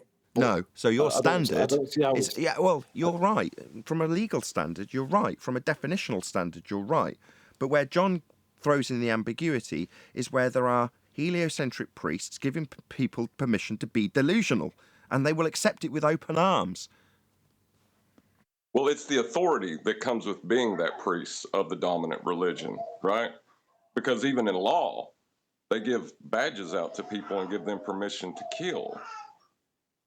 Does that make it right? It might have been a completely different story had George Musa told him, well, gravity is absolutely not a force. You can't think of it like that. You can't associate with it as being a force. You can't do any of that. You know, I think it would have maybe been a little bit different. But the fact that he says, yeah, it's not one, but you can think of it like one, I mean, that's him falling right into the same trap that George Musa himself fell into, right? Sure, but I want to assess Anthony's position on this delusion. now. I want to assess Anthony's position now. It's been broken down because it's his question. And wrongly or rightly, QE has decided to divide us up into two groups, presumably for his own amusement. One group, not me, right? Although he's called it my fucking group. Anyway, a group that basically thinks everyone's a liar. This isn't true, but we're talking about anti-flat earthers because I literally branded a few of them liars when they lied. Right? Now Anthony's bringing up this question. I just don't want it tied to me. Like, I've got some camp of people that think everyone around us is liars. And I'm more on John's side of this than Anthony's, if he's to be deemed the person that thinks everyone's lying. That's an over-exaggeration as well, by the way. But I just want to know Anthony's view on it. He's brought it up. You're kind of handing Anthony, you're kind of putting all this on Anthony when you know a lot of them are liars and you've proven it. So before Anthony says that, that's not fair. You can't just walk away. It's case by case. When you're talking about an individual person that's been proven a liar, I will say Charles Flat Earth Maths is a liar. Here's a video that shows him lying to my face with me yelling at him and berating him for it and him trying to get around it and doubling down on the lie. Well, that's pretty overt, right? I can demonstrate that. But we start off with you, Brian, saying that they attack us from a stereotyping fallacy position where they just call us all idiots. It's always a personal attack on us. Well, I don't want to be guilty of the same thing, and that's kind of how Anthony's argument's been framed, because it is a case-by-case individualistic basis. But that's not relevant to the argument. Me proving that one man is a liar, and he happens to be a baller, okay, that one claimant who is a prevalent baller claimant was proven to be a liar. So what, does that disprove his argument? Well, I tried to contextualise it around R so that the lie itself is contextualised within the argument and I can use it to my advantage. But for the most part, when you prove somebody a liar in this arena, does it serve well? You can think of gravity as a force. It doesn't mean it really is one. Okay, where does this draw the line in terms of winning or losing arguments? It just comes down to us describing the mental composure of one man who's been given permission to be delusional at the behest of a priest. Still, I'm built up Anthony because I still want to hear his opinion as he brought it up. Shout out to Al Junkie for hitting the super chat. Thank you very much indeed.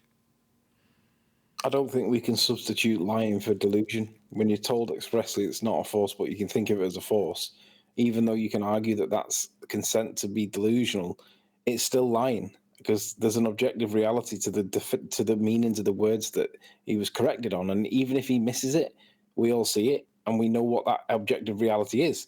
If it isn't a force, it doesn't matter whether you think, it doesn't matter what you think it is. If it's not something, you can think of it as a pink fluffy cloud. And if it's not one of those things, it doesn't matter what you think of it is. But okay. So the whatever criminal activity is going to go on, right? Before the endeavour, you've got two criminals and the one is a bit thick or a gamma bitch and says, is this illegal? And the other one says, look, this isn't legal. But you can think of it as being legal. And the gamma bitch goes, okay, I can think of it as being legal then. And then they move forward. Now you're saying, but that doesn't alter the illegality of it. Or in this case, the deceptive nature of it, which it is deception that we're talking about. But we know that. The distinction is, and I hope John will back me up when I say this, Craig doesn't. Right, John? Ignorance is the key in this argument. Well, I do have to say I disagree. Yeah, I'm with Anthony too, but because the nature, this is the setup. Anthony was arguing that it wasn't actually a force, that they moved on to the curvature of space and time from Einstein. Like, that's what this is all, that's the context of the conversation. So he needs an affirmative answer from Musa, which is, well, it literally is a force, which is, I can hear in my mind him saying, it literally is a force in his voice. No. And then Musa says, you can think of it as one. Well, in the context of the back and forth that him and Anthony had for like 3 weeks or a month, however long it was, any person who is conscious knows that they've lost at that point. Nope. Objection. Correct. That's what. Nope. Objection. The statement that he needs a statement of literal. No, that's what you, as understanding the nature of reality, would need. All Craig needed was to be allowed to think of it as a force. No, Yeah, he come needed on, to John. confirm. He needed to confirm that it was a force, and he didn't get confirmation. That I don't think you could Correct, settle right? on that.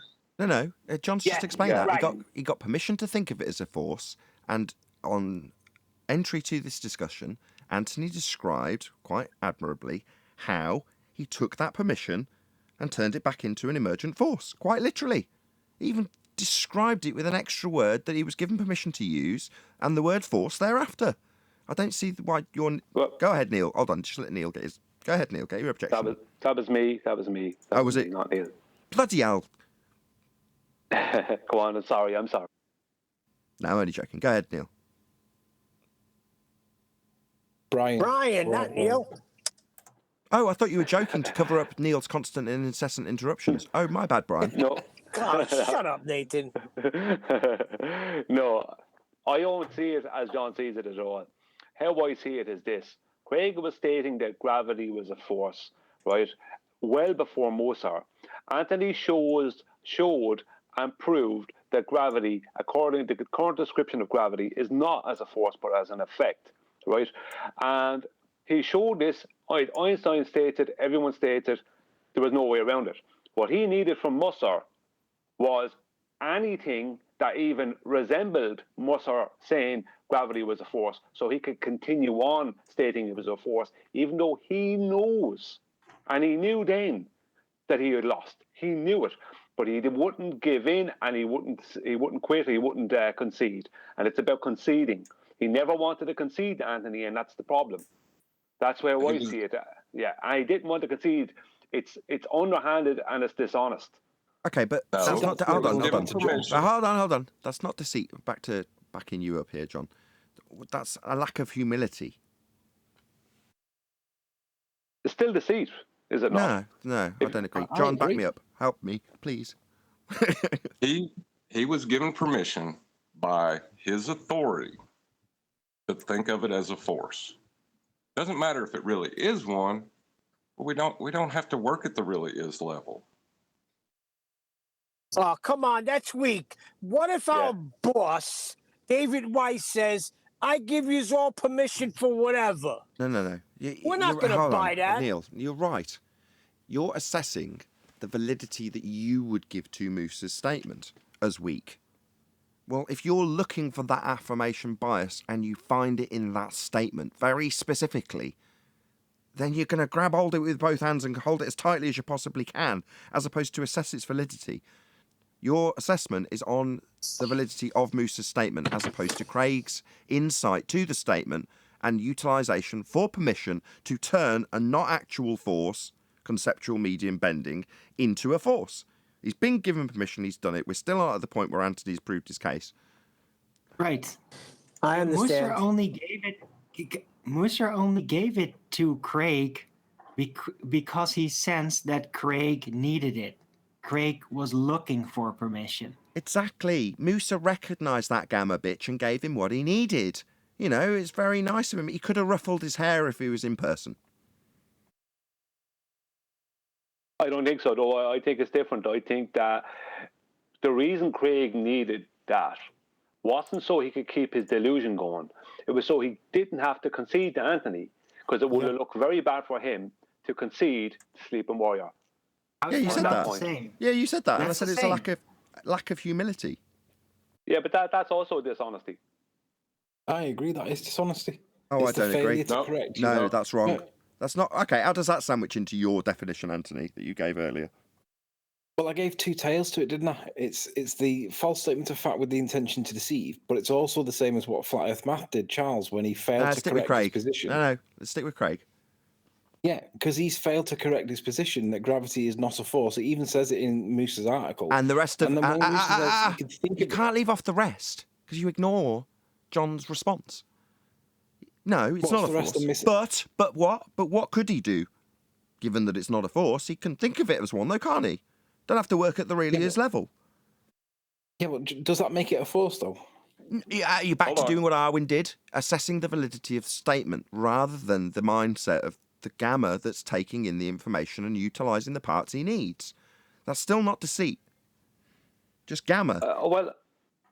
I have to say it is, because I showed a photograph there a few minutes ago of Craig not being able to disprove optical drop, but being willing to lie instead of conceding. It's a different example. Hold on a minute. That's a different example.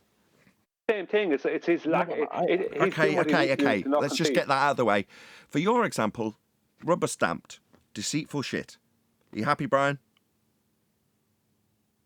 Moving on. I don't see any difference to what he did with Anthony. I just Very see different. the same thing. Well, His lack of conceding. That's why we're covering it. John's got a good rebuttal. He got an applause from me. Yeah, but Brian's point's right. Say your point again, Brian. It's a different argument. Because... When he shows him manipulating something and has literally the burning hot evidence that you need to show it uncategorically, then you can rubber stamp that. I've just said this. Brian, you're right. He's a liar in that instance. But that isn't the example we're giving. I'm trying to make it general and keep it specific on a person, but with one example to make it broad enough to apply out to either side of the argument. As soon as you go, well, okay, my argument applies to how he interacted with Musa and then took a non-force that you argued about, and we talk about his humility, Craig's humility, and the permission he was given to take it to the level you're claiming is deceitful. Well, I still stand by John when he says no. That isn't. You haven't made, just going over to a different example where he is, as an individual, a deceitful shit. Yeah, okay, I'll rubber stamp that so we can move away from it. So let's consider a different perspective then that we've never discussed. Let's look at George Musa. Oh, I'm hoping for John, actually. Go ahead, John. Well, I was getting ready to address this. Now, Anthony is a good example of this. He didn't concede his point. He's moving to Brian's. That doesn't mean Anthony is deceitful. Another round of applause, maybe. Not quite as good, but damn good, John. You're on fire. Go ahead, Anthony. I can back up Anthony here.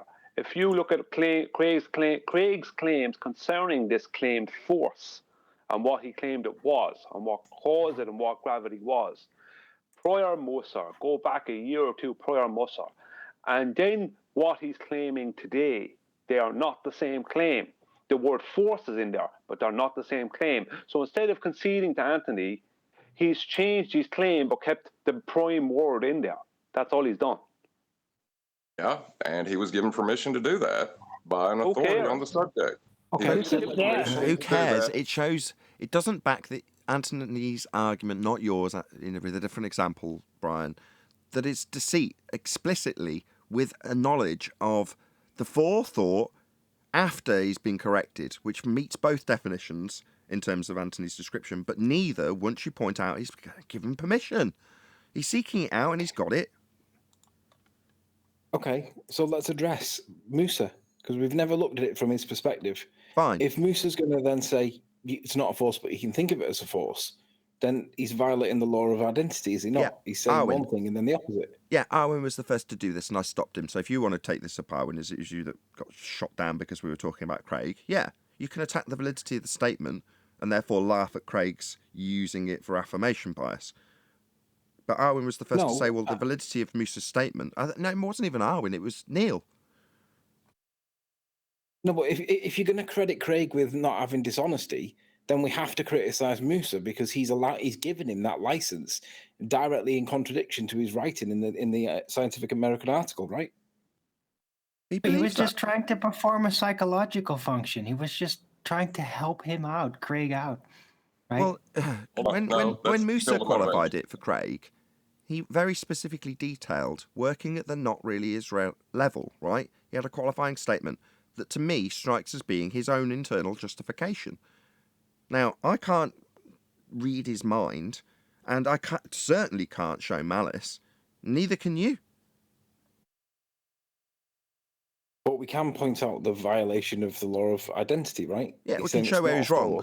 Yeah, we can show where he's wrong. Yeah, but we've never attacked Musa. Your whole point of being here is to ask John why he doesn't ascribe malice. Because he's ignorant. But okay, so let's go back to John. If you don't ascribe malice to Fight the Flat Earth, do you ascribe malice to George Musa? Nope. Would you ascribe malice to genuine insanity? That's the question. Arwen, you're ruining this. Go ahead, Anthony. It's got to go somewhere. You can't have plausible deniability both ways. It does go somewhere. It's our fault as a culture. It's our fault as a culture. It's What about the anybody that's ever.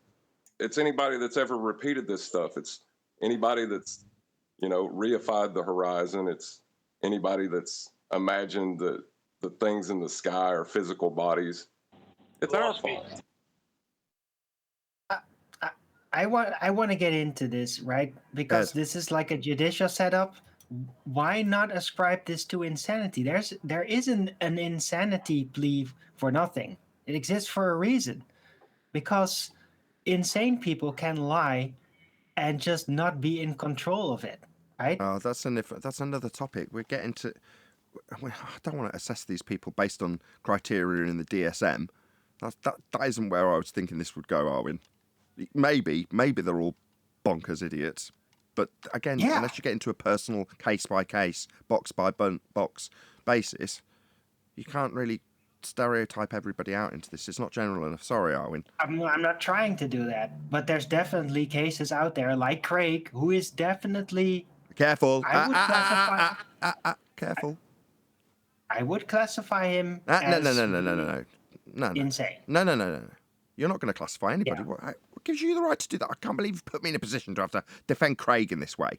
You're not in any position. You've not qualified him. You've not interviewed him. You've not assessed him. You've not run him through the DSM. You've not done any of it. So for you to have the audacity to declare him an insane person, what an outrage, Arwin.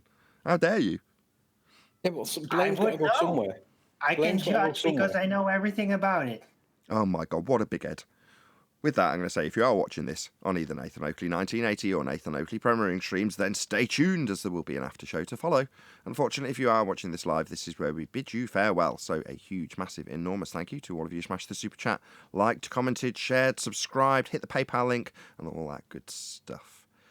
I've been Nathan Oakley. Stay tuned if you're watching on a premiering stream, and I will see you all in the next video.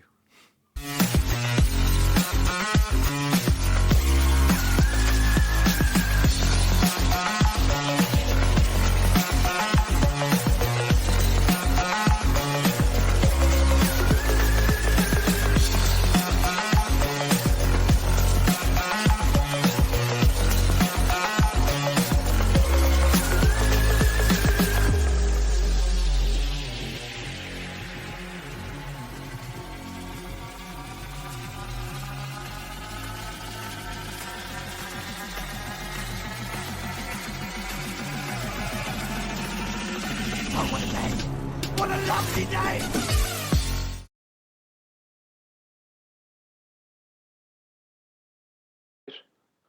And I won't concede. Does that make me honest or dishonest? Not conceding a point doesn't make you dishonest, and often they will cognitively try and work around being dishonest. That was exactly what Charles did with you. He wouldn't concede that when he said what he did about Eratosthenes, and he applied his own rule, which was you got to know the shape of the Earth first. When he cited Eratosthenes, who didn't know the shape of the Earth and violated his own rule, when he didn't back down on that, that is the exact dishonesty. Yeah, I called him a liar. Yeah, okay. You're giving examples where I know they're a liar, and I've proven them a liar, and I've given them examples of where they lie. Your Aristophanes example was one of many, many examples where Charles used R. So, yeah, he's just an overt liar. But that isn't what we're talking about. And in terms of their sanity level, I didn't think we'd have to span into this, but Armin's forced my hand, unfortunately. One of the best people I found on psychopathy was Thomas Sheridan, and he's not qualified. But he was one of the few that would actually disclaim that you shouldn't go around labelling people psychopaths unless you've actually gone through an MRI scan or run them through the DSM at the bare minimum before you start, because people do, they learn a little bit of information about what psychopathy is and then start going around calling everyone psychopaths. I didn't call him a psychopath. I'm just giving. No. You're missing my point. Why are you yelling at me? And why is somebody else joining in? Arwin, I was talking to. No, I'm not saying you are calling him a psychopath. I'm talking about diagnosing people incorrectly. I'm using Thomas Sheridan's words of advice with specifically psychopathy to say that when it comes to diagnosing people in that regard, don't. Because you haven't. You're not qualified to do so. You can talk in vague terms. But when you start when we're contextually talking about a qualified diagnosis, you start labelling people as nuts. And I use the word in a vague way, so it's not unspecific. I can be more specific. Don't! Only if we're talking in general terms.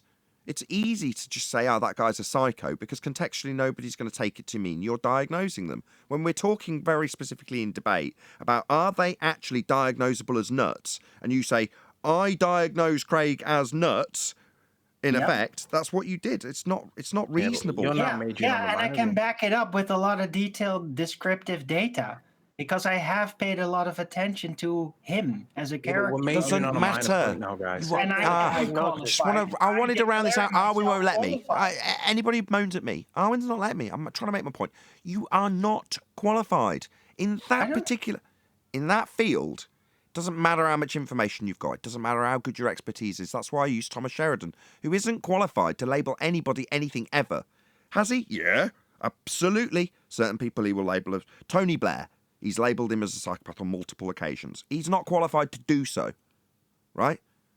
But in the same respect, you haven't assessed this particular individual to any extent that would qualify you labelling him when we're talking in that context, only when we're talking in that context, and we still are. Are you not appealing to authority? My judgment is not based on one specific contextual situation. It's a general. No, medical diagnoses can only come from medical professionals. That's not me saying, oh, right, I'm appealing to authority. No, these things are pretty cut and dry. Yeah, unless you want me, would you prefer... I won't call it diagnosis, I could just call it judgment. That's what it is. Okay, that's fine. When you contextualise it that way, I've got no objection. But contextually, we were talking about diagnosing people, and then you threw it out there right at the end of the live show. I don't mean to major on the minors either. This is a non-issue that I tried to draw an end to, but Arwen's dragged it out. I got one more question. So when we call the people that run the world psychopaths, that's just in general, that's good. We're not diagnosing them, and we're not labeling specifically psychopaths. No, I am.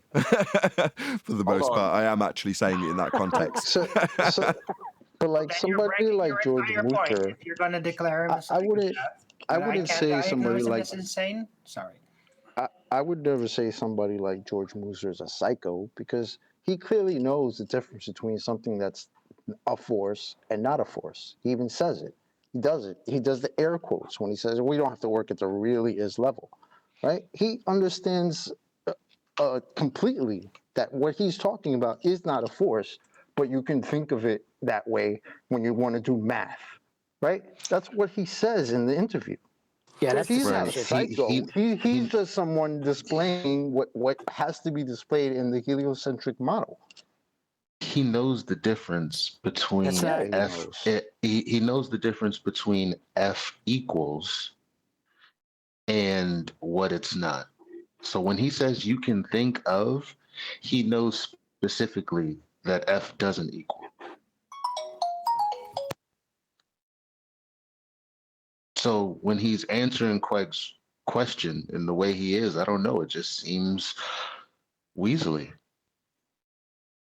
Yeah, but being a weasel and being a liar are different things again.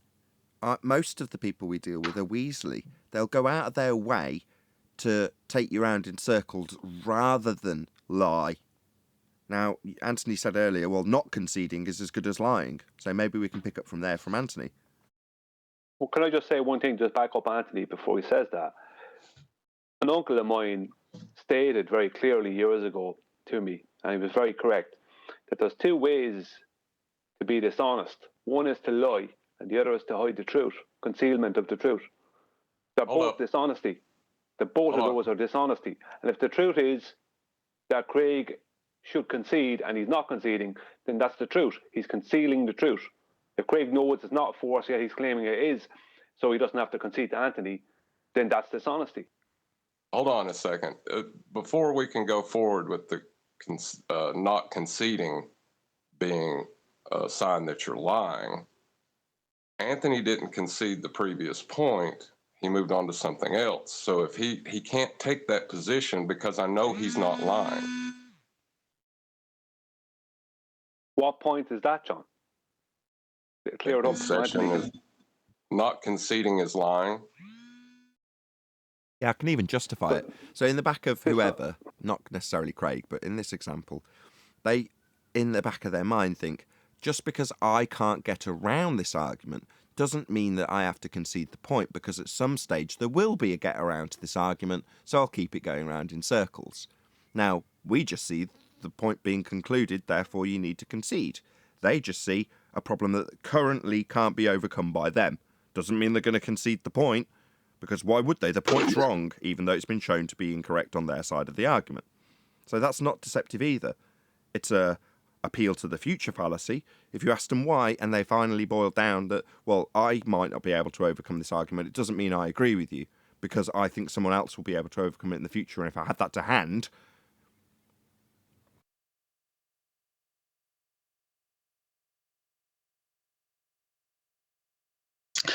See, this is why we wait. Are you still there, or did you stop talking? No, we're not here. We're still talking. Oh, see, that's why I thought it was important to get out there and to bypass the fight the tight shirts and talk to the moosers, because now we're in a position where, well, there's someone who really isn't qualified that is past the buck because he doesn't have the information. Well, I would like you saying that about George Mooser, who's supposed to be knowledgeable. I would like for you to have to say that, because we had a conversation with him. Yeah, I don't know if that's going to happen.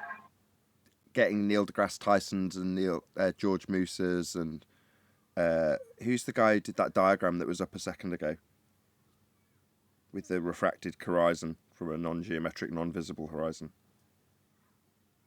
What's his name? Andrew Thomas Young, is it? Yes, Nathan, it's Andrew Thomas Young. Yeah, definitely refracted non-geometric horizons. Yeah, thanks for backing me. We didn't see this. We didn't see it because we're not, like, for us, I'm only seeing the hangout. I don't know what you have. Yeah, it was in the hangout. It doesn't matter, but that guy will never speak to us. You know, I know QE's tried. He won't have a discourse with us because they'd have to lie. He has had it with Travis, plain truth. Andrew Thomas Young spoke to Travis? Yeah, twice, I think. Travis has been in communication with him, yes. I don't know what. I'll take it all back. There has been communication. I'll take it all back. Or maybe I've just got delusions of how high up the chain Andrew Thomas Young is. I'd say he's just not really aware of us. Maybe. But he is. QE's got in touch with him. Well, maybe he's willing to speak to certain people. Yeah, Travis. That's one of their arguments against us and why they call us a cult is that we think we're privy to some knowledge that the rest of the world is not. We are. You know? Right. We are. But see, that's what makes the cult is they believe in something that's not true. And, you know, but we're actually privy to something. So to someone who's not privy to that information, we would appear as a cult to them. Yeah. From the larger Yeah, you know, the first. Here's something I can actually give credit to Validation Boy for. He was the first to recognise that. And do you know what his attitude was? Let's keep it that way. In other words, right, if we come forth and just declare this to everybody and try and make it mainstream, which is what the sort of opinion of the time was amongst the Flat Earth community in brackets, he was of the opposite opinion, which is to say, yeah, okay, yeah, we know something that they don't. Let's just keep it that way. We know something they don't. Okay. Because if you come out and try and tell them, they'll attack you and they'll hate you and all the rest of it. So his attitude was, why are you all trying to disseminate this to the mainstream? Yeah, you know. Yeah, you found out. Good for you. Yeah, whatever. Now let's just keep it that way. Just shut up about it. Well, I would take a slightly different tack because of the way a claim structure works. We actually have a positive claim now. It's taken a while. Everything else has been kind of inference based on observations and such. But there's actually a positive claim on the table now from Flat Earth. And it's a pretty powerful one. It's one I totally that they agree. can see. So I don't see a problem with bringing that out. I think that's, how do you attack a fact? You know what? That's true. But it's funny because this shouldn't have required arguments. The only reason that we try to set up these arguments literally are for the people that sometimes I say I don't really have time for. Because honestly, anyone with a rational thinking mind can see logical inconsistencies. That's why most of us are here. Some of us are followers. It is what it is, right? But when it comes to, can you have gas pressure without a container? No, because matter in a gaseous state requires a volume. So does matter in a liquid state, requires a volume. Then you come across celestial navigation and what's required to do that. You come across I just came across looking up like, the ocean and stuff. One of the terms that they use is the oceanic basin model. And then if you look at the definition for basin, it's basically a bowl. It's basically a container. And it's like, yeah, but so on one hand, we all know what a basin is. We know how it's defined. And then they say, well, yeah, the oceanic basin. But then you live on the outside of a ball. Yeah, like but it makes no sense. Yeah, because a basin holds water, and the water is level at the top. You can't have a basin. There's a distinction. There's a distinction between those 2 points, and while containment is a necessary antecedent of gas pressure, and I'm not arguing that point, we can't show the container. But with the elevation angle, we can show the Earth is flat. No, we can't.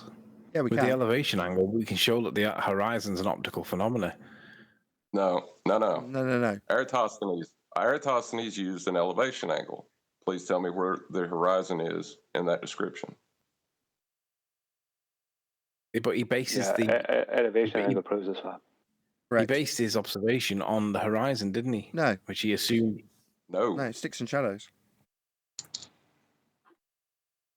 No, the elevation angle, the baseline of the elevation angle becomes hundreds to thousands of miles distance. Even 1 degree is 60 nautical miles. Sorry, 1 minute of degree. So 5 minutes of degree is 5 by 60. Do you know what I mean? It's like, that's horizontal distance. That's the whole point of the elevation angle. It gives you a horizontal distance along the surface of Earth. I don't know. That's true. I wasn't talking about an argument, though. Just to be clear, sorry. I just want to get this out the way before we get back into the nuts and bolts of argumentation. Because again, the point of argumentation is for the benefit of the baller. Why? Because within the argument is a logical setup that's supposed to trip up somebody's cognitive bias. That's supposed to help them understand where their error in logic is. So technically we do it for them. But definitionally, if we were just going by definition, and also, if it had a practical use that was tied to the definition, like what we use a basin for, if you were just going off of that, you can't have the ocean be in a basin and think that you live on a globe. That's not even an argument. That's just definitionally speaking. Isn't this though where they would then, because they're essentially curving the straight line again, or straightening the curved line again, they're just saying, well, it's not really a basin, but for this model, you can think of it as a basin. Back to square one. Right, but yeah, that's true. Well, hold on, but see, you can't do that with the. See, that's what I don't even like calling the curved adjacent an argument, because geometrically it must be flat. It must appear flat. There's nowhere to go. That's a good point. You have to concede it's flat to move forward to assert it's a globe.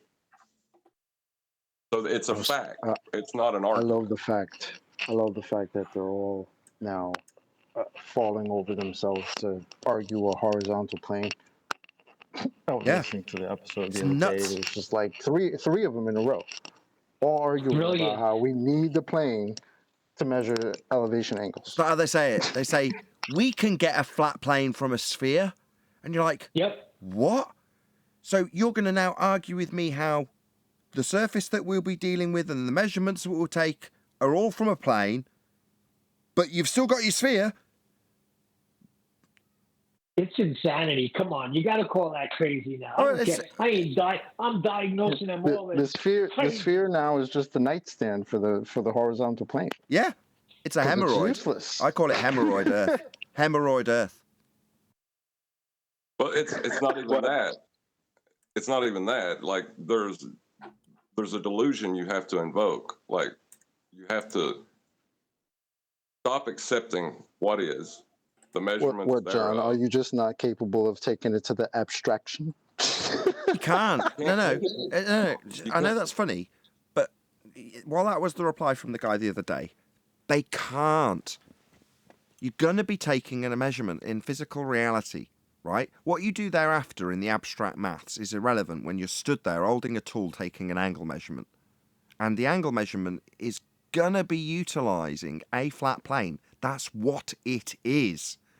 So when John says there's no argument, he's right. Because it's not agree, disagree, and it's the first time we've had a positive claim. So it's a positive claim from our side that Earth is flat by way of the non-agree, disagree elevation angle measurement that requires, and by definition is, a flat Earth measurement. Brilliant. That's I think it's a positive claim from our side that's literally backed up by demonstrated measurements taken off the actual Earth that we live on. Precisely. Isn't that beautiful? It is. It's beautiful. It's the best proof to date, by and on. Better than And gas it's been pressure without a going on container. for hundreds of years. And not only that, they utilize the same measurement and flat Earth to then assert sphericity. So it's left them in a conundrum, and it's funny to watch when not. Well, it's not funny. It's tragic. It's hysterical. It's tragically funny to see people squirm who don't want to understand it. Yeah, and they'll say, you don't understand how we can get a flat Earth off a sphere. You're just like, man, when you first said it, when you said they have to concede a flat Earth before they move forward in the argument, well, no, it gets worse. They have to beg us to accept that they can get a flat plane from a geometric shape that has no flat planes on it. They have to argue the antithesis of their argument to move forward. It's nuts. I think you're all missing something, though, because as I said in the past, and as I said to Virus the other day, I said, if they're claiming a tangent plane, then they're relinquishing the claim of a globe, because they're claiming at that point a horizontal plane, right? Whatever they want to call it, a local horizontal, or whatever they want, a tangent plane. The fact is they're not claiming a globe anymore. So what they want to do is have us argue with them about a tangent plane and that being touching a sphere or a circle at one point, blah, blah, blah. There's no point in arguing that. It's like once you're trying to claim that you have a tangent plane on a globe with a radius of 3959 miles, and that tangent plane is hundreds or thousands of miles, in length, then there is no argument. There is nothing to argue. Who cares what they say about a touching a sphere at one point, a tangent point? It means nothing. They've given away their globe at that point. Pretty much. Yeah, there's nothing to argue. It's over. As soon as they say tangent plane, welcome to flat Earth. There's nothing to talk about. Really? Well, tell us how there is. That's not how it goes. I mean, just because we talk about a tangential plane, that has to go on a sphere. We're not giving up the sphere by saying that. Okay. Oh, Where'd you get... Hold on. Don't get triggered all at once. Just because we've got a plane doesn't mean you'll give up the tangent to the plane. Where'd you get the tangent? The point you're standing at. That's begging the question. Stop. It's begging the question. You're saying, I'm standing on a tangent plane. That's begging the question. So beyond your fundamentalist religious zealot, begging the question fallacy, assumption of a sphere beneath your feet, we know you assume a sphere. How do you measure it, the tangent that you assume? How do you prove that you've got one? There's literally a tangent at every single point. I know you begged the fucking question. Do I have to say it again? Yes, I know. You'll beg the question and assume that every point you're standing on is a sphere. Yeah, I know that. Now I'm going to ask again. It's the same question we had about 50 times last time you were here. How'd you measure that to prove it? There is no measuring it. That's what I'm saying. So you haven't got one. So when you say, I've still got a tangent to a sphere on the plane we're measuring, you haven't got one. There is no measuring it. So how the hell are you going to tell me you're going to retain that dangleberry on the bottom of a flat plane when you don't have that tangent that you're claiming retains the connection? You don't have it anymore. So can you tell me how do you... Why are you asking me what I can tell you? You've just told me we've got a justifiable tangent plane because of the tangent at every surface on the sphere, you assume. How do you measure it? We don't. So all we have is your assumption that the Earth's spherical beneath a flat plane we're measuring. So you don't have any measurements to prove that it's a tangent, you've just got your assumption. But the thing you're actually going to be doing and dealing with is a plane. You don't make measurements to measure a tangent point. No, you don't. So why are you saying you've got one? If you don't make measurements to prove it and you can't get them, you haven't got them. So don't tell me about how you've got a tangent plane if you don't make measurements and you can't get them. You haven't got them to say you've got a tangent plane, but we do definitely measure the plane you're trying to justify. The only bit you need to prove is the tangent to the plane we're actually measuring, because you claim there's a sphere beneath that point, and according to you haven't. So no tangent point, no sphere beneath the plane we're actually measuring then. My point was that when we talk about a tangent plane, we are not giving up the globe. Well, I don't care what you're giving up. You can keep your sphere belief all you like. I told you at the end of the last show. You want to believe when you claimed I was believing in a flat plane that we're measuring on this tangent plane that you don't have a justifiable reason to claim the tangent. We debunked it. The only reason you're not just saying it's the geometric tangent point edge horizon, as in the maths, because that is your tangent, is because we debunked it with the black swan. That's why you were made a complete fool of at the end of last week, telling me that you have got a bent line that you can't see because what you see is straight, and the bent line's bending into your line of sight. What kind of stupid nonsense shite was that, you delusional muppet? Meanwhile, you haven't got a tangent. You just told us you can't measure it, and if you can't measure it, then you haven't got a justifiable reason to slap a sphere beneath the plane we're actually using. John. You don't measure a tangent point. That's not how math works. So game over globe. Your tangent point is Earth curve. So you don't measure Earth curve, yet we know we debunked it in 2020. It was the horizon. You used to measure it and claim it blocked boats and buildings. Now you don't. Now it's explicitly clear that you don't measure Earth curve. So the point that used to block boats and buildings, Virus now understands. Earth curve not measurable. That's not what a tangent is. No, we know. Earth curve isn't a tangent point horizon. We know, welcome to Flat Earth. It used to be Earth curve horizon. You haven't got it anymore as an anti-flat earther. The rest of the Western world thinks that the Earth curve edge horizon is a tangent point. It's marked with an X, labelled horizon, in your maths, debunked by the black swan. Hence you having to tell us how bent everything is. Well, if it's all bent, you haven't got a tangent. So, you haven't got a tangent, and now you're telling us how you can't measure the tangent. 3 times you've told me we can't measure it. Yeah, that's Earth curve you can't measure then. Bye-bye Earth curve can't be measured. We know. We've known for 2 years. You've told us how refracted it is for 2 years.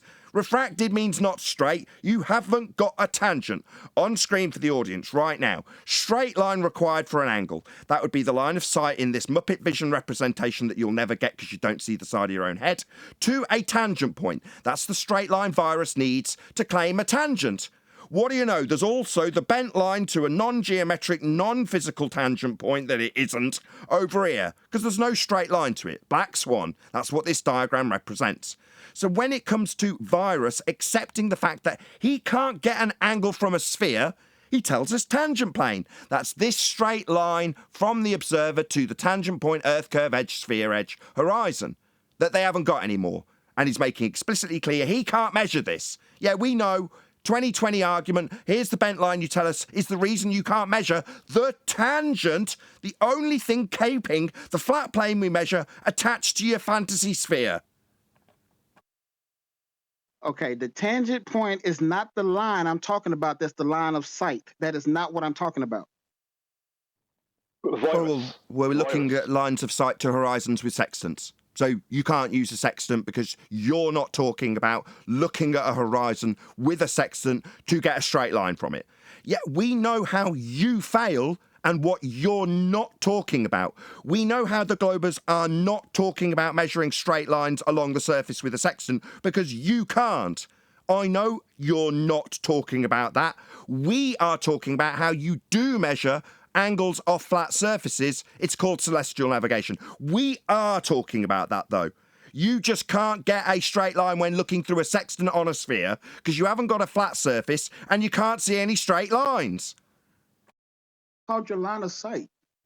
Your line of sight that's bent, the one that I had a diagram up explaining the 2020 response to the black swan that you haven't got a straight line. Shut up, G+! You haven't got a straight line. That has nothing to do with this. Nothing to do with you needing a straight line. Black swan on screen. Now, geometric horizon is the tangent point. That would be where you'd need to get if you're drawing a straight line. You haven't got a geometric tangent point horizon anymore, as this image shows. So the answer from the anti-flat earth / globe side is the line is bent. That can't give you a straight line because the line of sight.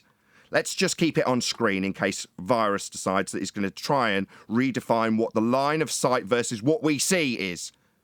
I'm not talking about the line of sight. You just said line of sight. We are talking about the line of sight. We know you're not talking about it because your line of sight's bent. Therefore, you can't use a sextant. The ground you're using as a baseline is also bent on a sphere Earth. Again, meaning you can't use a sextant. So when you say you're not talking about line of sight, you can't because you've got a globe belief. We can talk about line of sight. We can talk about measuring angles, and celestial navigation does use line of sight and does measure angles. It just can't be done on a sphere, so you can't talk about it. You have to tell us what you aren't talking about because you can't talk about this because it fails on a globe. I don't have a problem with what you're talking about. Welcome to Flat Earth. If you don't have a problem with measuring elevation angles off a flat plane, then you understand and accept we are on a flat plane. Welcome to Flat Earth. Are you trying to change my argument on purpose? You haven't got an argument. Your argument requires you accept the bent line to the horizon. That would be black swan, geometrically impossible, not a tangent point horizon demonstrated on screen. That doesn't give you an angle, doesn't give you a straight line to the horizon, cannot perform celestial navigation with it. Fails on all scores for a globe. You need a straight angle. Your justification was to slap a flat plane onto a sphere and justify the sphere below, dangling like a hemorrhoid, as being a tangent point. Something you have not got. You don't have straight lines. That's not how that works. Oh, really? Not how it works with you slightly stammering? No, it's just not how it works. I mean, when I'm talking about the tangent point... You haven't got one. What tangent point? It's refracted. You haven't got a straight line to get a tangent from this optical device that measures straight lines. You don't have that. Why'd you keep talking about the tangent you haven't got when you've made it explicitly clear it can't be measured? Your words. You said it can't be measured, therefore you haven't got one. This isn't part of globe Earth geometry because it can't be seen. So geometric Earth measurement, you haven't got that tangent geometric point. Clear? Where is the tangent point I'm talking? It's not. You don't have one. You need one because you're claiming a tangent. Why are you asking me where your tangent you haven't got is? You haven't got one. You know where my tangent is. Stutter for me! That's the sound of a flat earther's bollocks again. How do my balls taste? Are you chanting through me? Yeah, Snowflake? You're chanting through me there, Snowflake.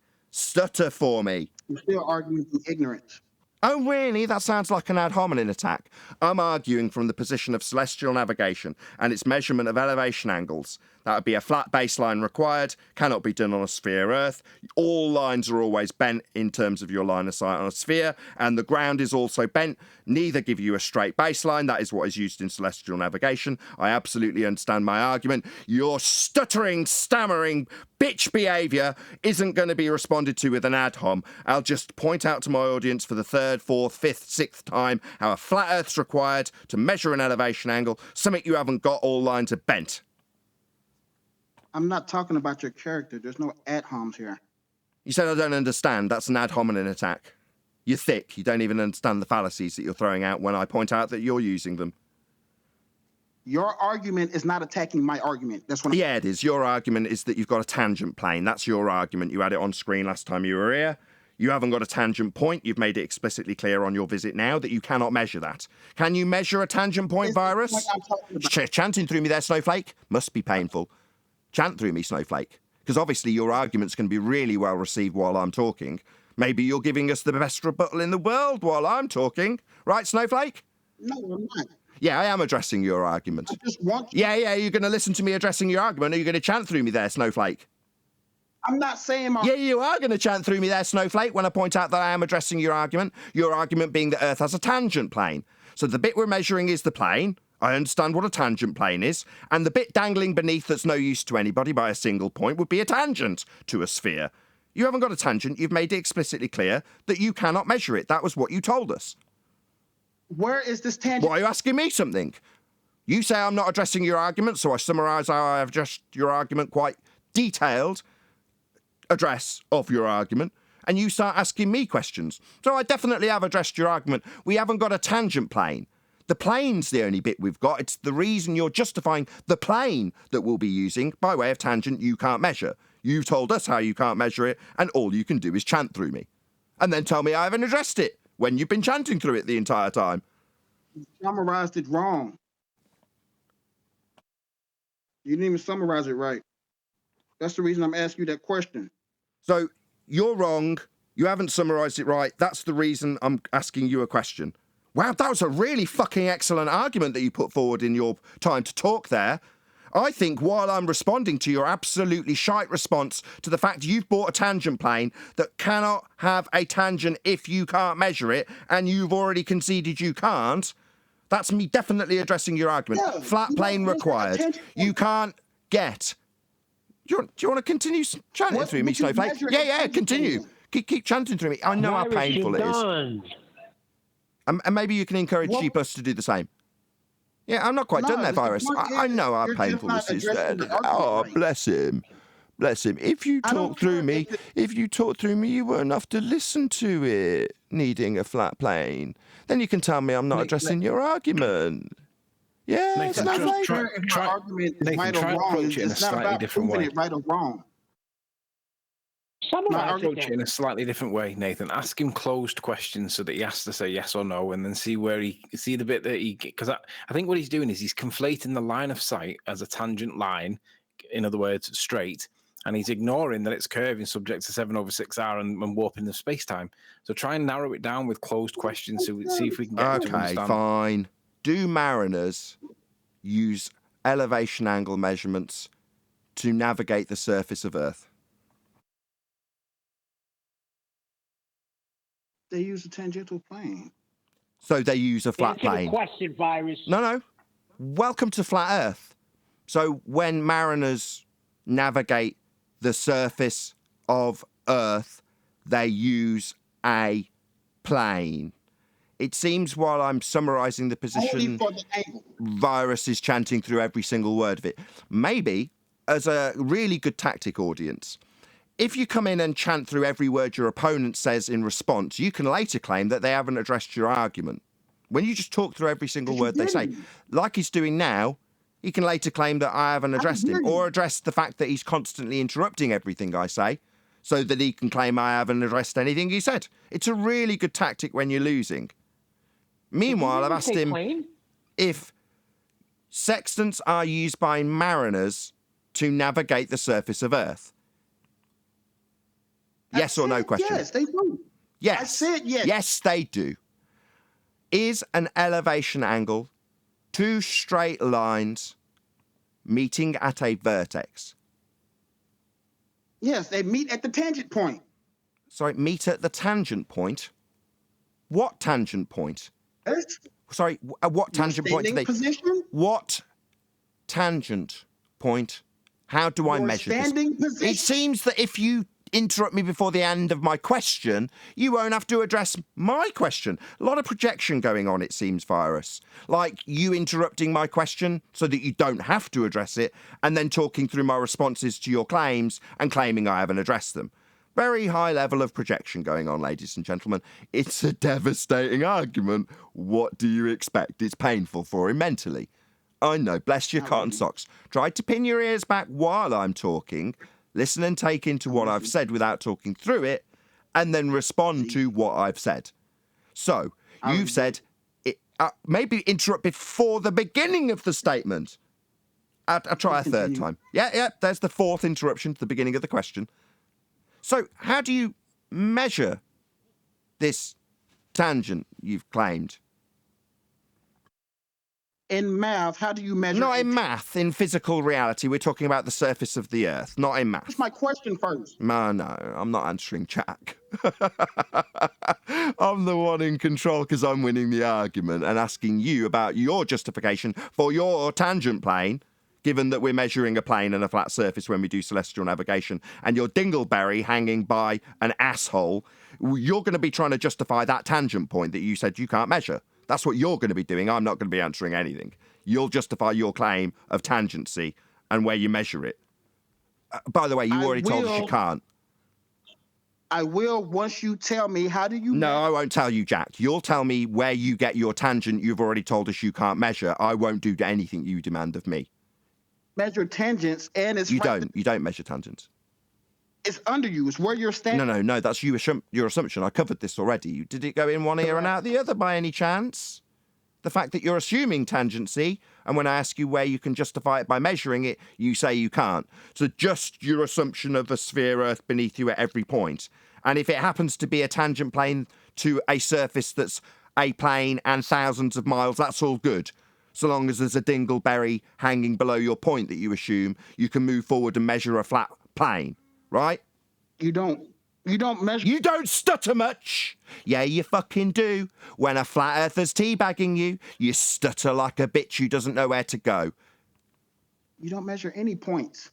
Do you? Yeah, you measure the horizon with a sextant. What the fuck do you think they're doing with it? Nothing to do with... Sorry, maybe you need to chant straight through that and tell me I haven't addressed your claim that you don't measure anything. What are you talking about? Yeah, you do. You measure horizon in a sextant. Are you thick? Do you not know what this argument's about? Maybe if you interrupt me straight away, you won't have to address the fact that you'll just claim we're not measuring anything, and we absolutely are. You're just thick as shit. We're measuring the surface. We're trying to navigate on the surface, shithead. Are you really this dumb? Do you not know what sextants are for? They're for navigation on the surface. They're for angles. Therefore, can't be done on a sphere. Shut up, G+. Therefore, can't be done on a sphere. You haven't got any straight lines of sight and the surface is curving. Can't get an angle. You have the line of sight. Stutter for me. You haven't got an angle acquisition capable if the surface is curved and so are the lines of sight. Definitely capable on a flat Earth. You can just look out at the horizon and establish a horizontal plane with it. Line of sight is never bent. Never bent? Black Swan on screen right now. So not bent in the Black Swan. It's no Atmo day then. That has nothing to do with the fact you've said it's not bent and yet you've all spent 2 years telling us how bent it is. Everything to do with it, I think you'll find. Not nothing to do with it. Spastic vision glasses have been applied to Virus. Everything to do with it's on screen. Did you forget about the Black Swan? No Atmo day, right? Straight line of sight, no Atmo day, right? Maybe chant through me. You chanted through it 15 times on your last visit. Whatever, you said no. Yeah, you're going to chant through it 16 times. 16th attempt. This is a non-sequitur. 16th attempt. There you go. Talked before I even started on that occasion, didn't he? I'll leave a pause for you to pin your ears back. Let's see how well he does. 17th attempt. So, you said you can get a straight line of sight to the point you're looking at in the sextant. That's the horizon. So it's no Atmo day and the horizon's in front of the oil rigs then. Don't tell me it's nothing to do with it. Try and address it. The horizon is nothing to do with the tangent point. It is the tangent point in your model. Maybe if you try telling me that the model doesn't have a tangent point geometric physical sphere edge horizon known as Earth curve, you can get around the fact you haven't got one to claim. No, you just don't have a physical geometric tangent point horizon. It definitely is the tangent point. Did you want to lie? No, the tangent... No, it is the tangent point. Your horizon Earth curve edge is the tangent point. So now I'll introduce G+, because I'm sick of you. He's now descending to the point where I'll ask John, is he lying when he denies that the tangent point's Earth curve edge horizon? Because he's now lying about globe Earth. This is where I wanted to take it. Come on, John. Is he lying or is he absent of malice? He knows damn well he's full of shit. Yep, Tangent he's point. lying. I don't give Sorry, a shit. okay. Well, we're just assessing whether or not... Virus, shut up. Virus, shut up. We're assessing you whether or not you're just ignorant or a liar. Because you've just claimed that the tangent point isn't Earth curve edge horizons. I mean, it is in an Earth curve model. But we're just assessing whether or not you're completely thick or an overt liar. We don't need your input in that. We don't need your input. We don't need your input. We need to assess whether or not you're ignorant or a liar, because Earth curve edge tangent point that you're claiming is your horizon in your model. You've just said it isn't. Now we're assessing whether or not you're a lying fuck that deserves to have his tongue ripped out in hell, or just a spastic. Don't need your input for that. A little bit of both. Yeah, a little bit of both, but more ignorance. He's definitely dwelling within ignorance, and he's reveling in it. He's enjoying the ignorance. John, are you there? Well, go ahead, John. Yep, go ahead, John.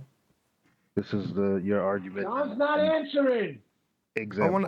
I do want to know, though, because we're at the point where, in order for the argument to progress, we either have to tolerate him lying about what globe Earth claims, that's a tangent point physical geometric sphere edge horizon, or what do you know, I can rattle off that description of a physical geometric sphere edge tangent point horizon pretty quickly, because I've said it so many times.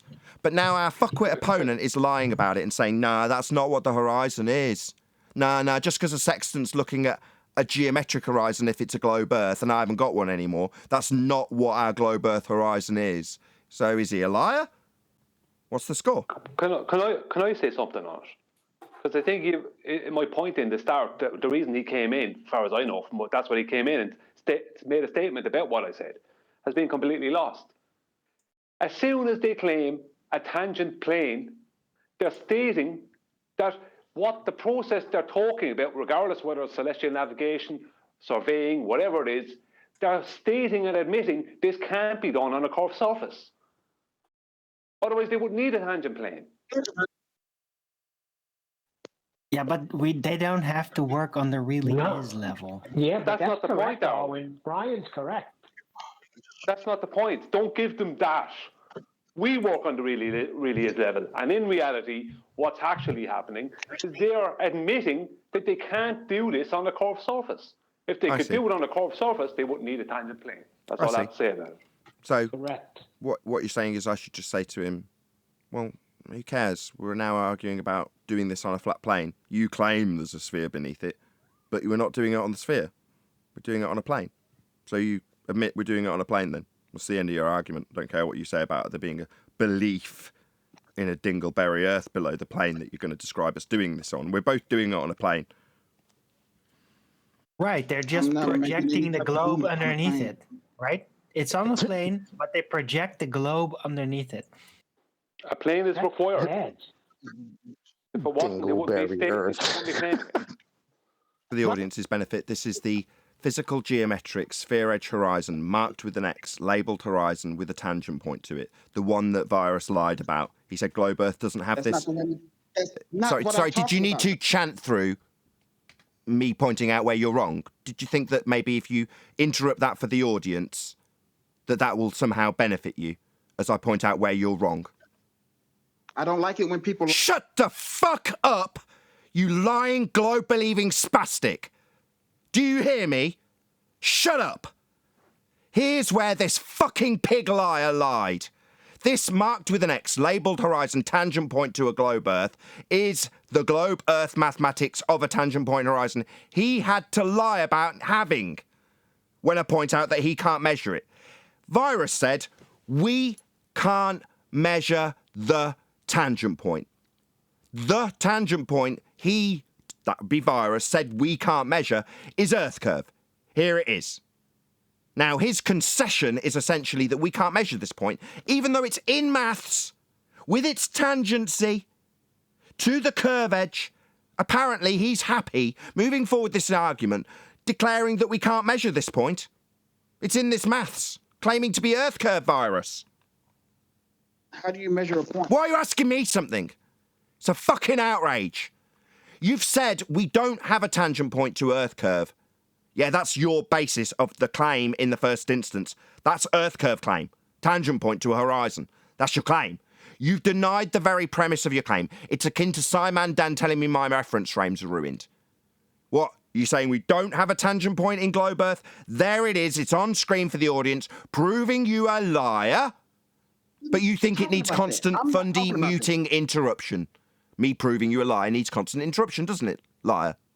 Because you're strawmanning me now. Not strawmanning you. You said, when I point out that you can't measure the tangent, that's your admission, you said Earth curve horizon isn't a tangent. Now it's on screen, marked with an X, labelled horizon, proving you a liar. And what I'm getting is constant fundy muting from him. That's not my evidence. It's my evidence that you're a liar when you told me that the tangent point you can't measure isn't Earth curve edge horizon. Marked with an X, labelled horizon, sitting on the tangent point, is the horizon in your begging the question, proof of nothing, perspective hijacking Earth curve mathematics. You lied and said that's not what Earth curve is. Yes, it is.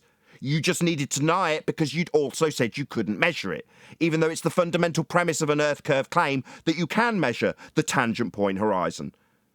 Now, if you're disclaiming that you can't because you've had to get around the black swan, you'll lie about it being Earth curve.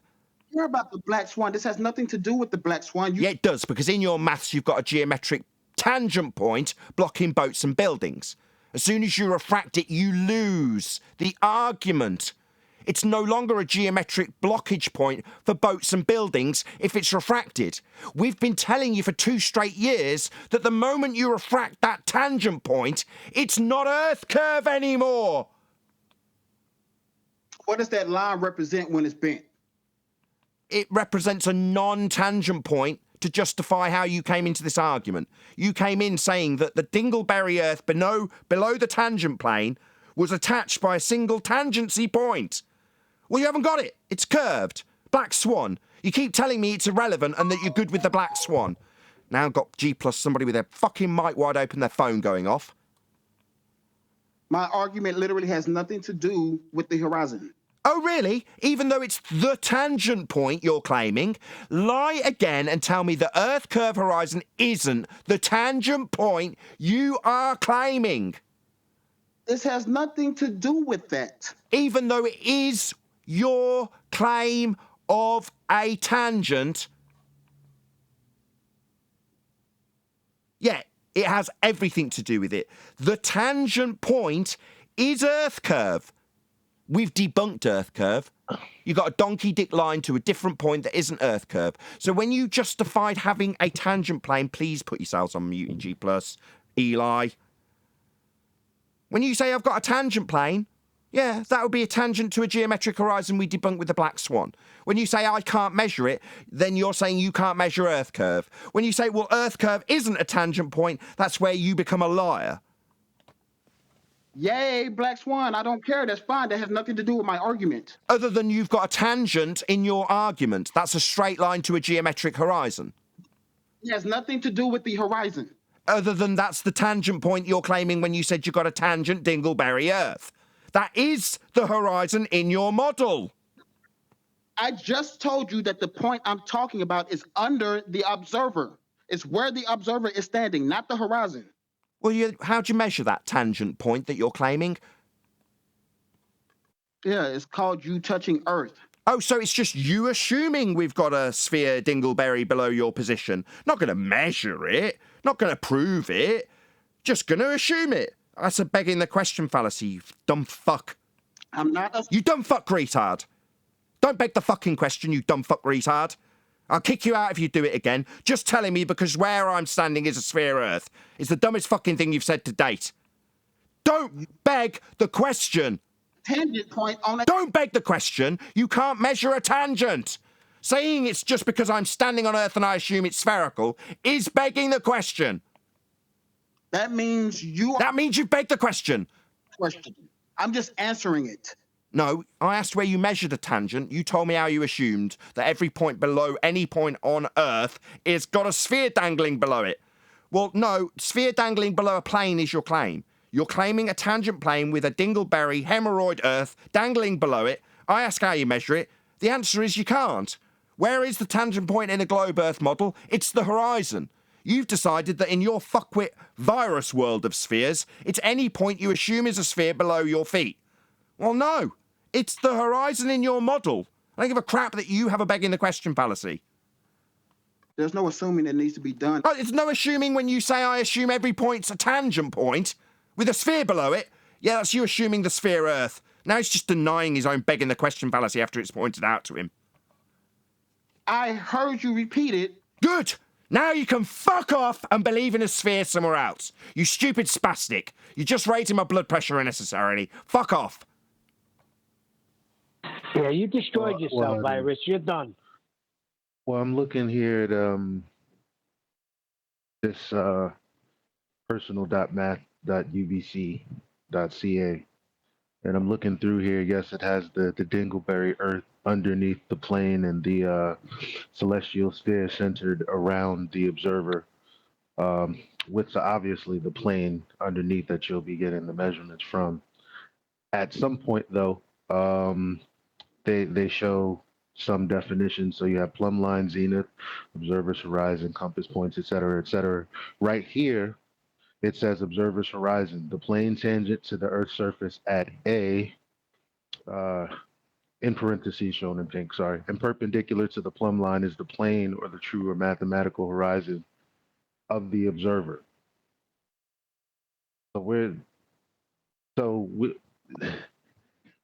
Where's the horizon? So it's back to him. Apparently, it's. I unravelled it, and I'm glad you've cited it and defined it.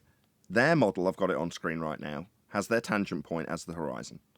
Where's he going to get a tangent point from? Well, any point I'm standing on. So you don't measure anything, you don't acquire it, you just assume that you're standing on a sphere. That's what it's boiled down to now. And you're going to be measuring the sphere you're standing on because you've assumed there's a sphere beneath your feet in every direction. You're going to be measuring that. No, I'm only justifying the dingleberry. I'm going to be measuring the flat plane and navigating around on it.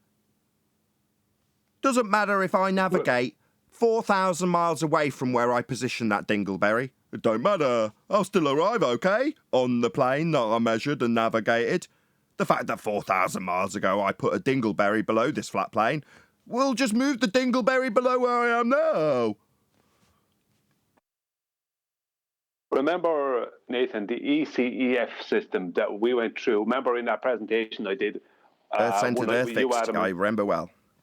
Yeah, well, that's all that claim is that the zenith, his zenith, is what he's talking about. That's all. It's nonsense. It's like, we can't do this on a sphere. That's all the claim is. That's exactly what they're saying every time. We can't do this on a sphere.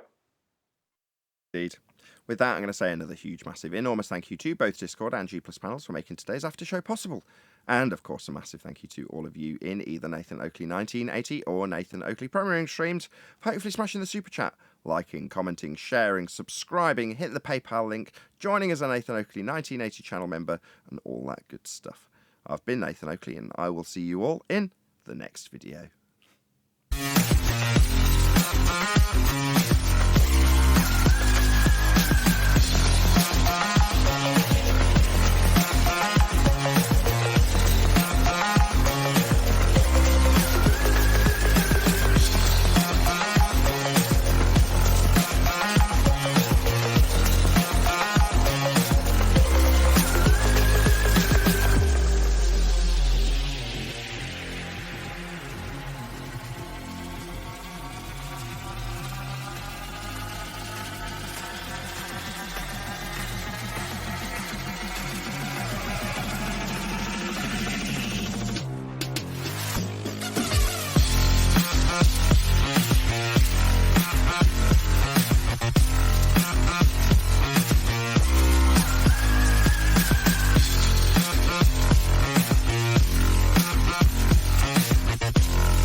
lovely day.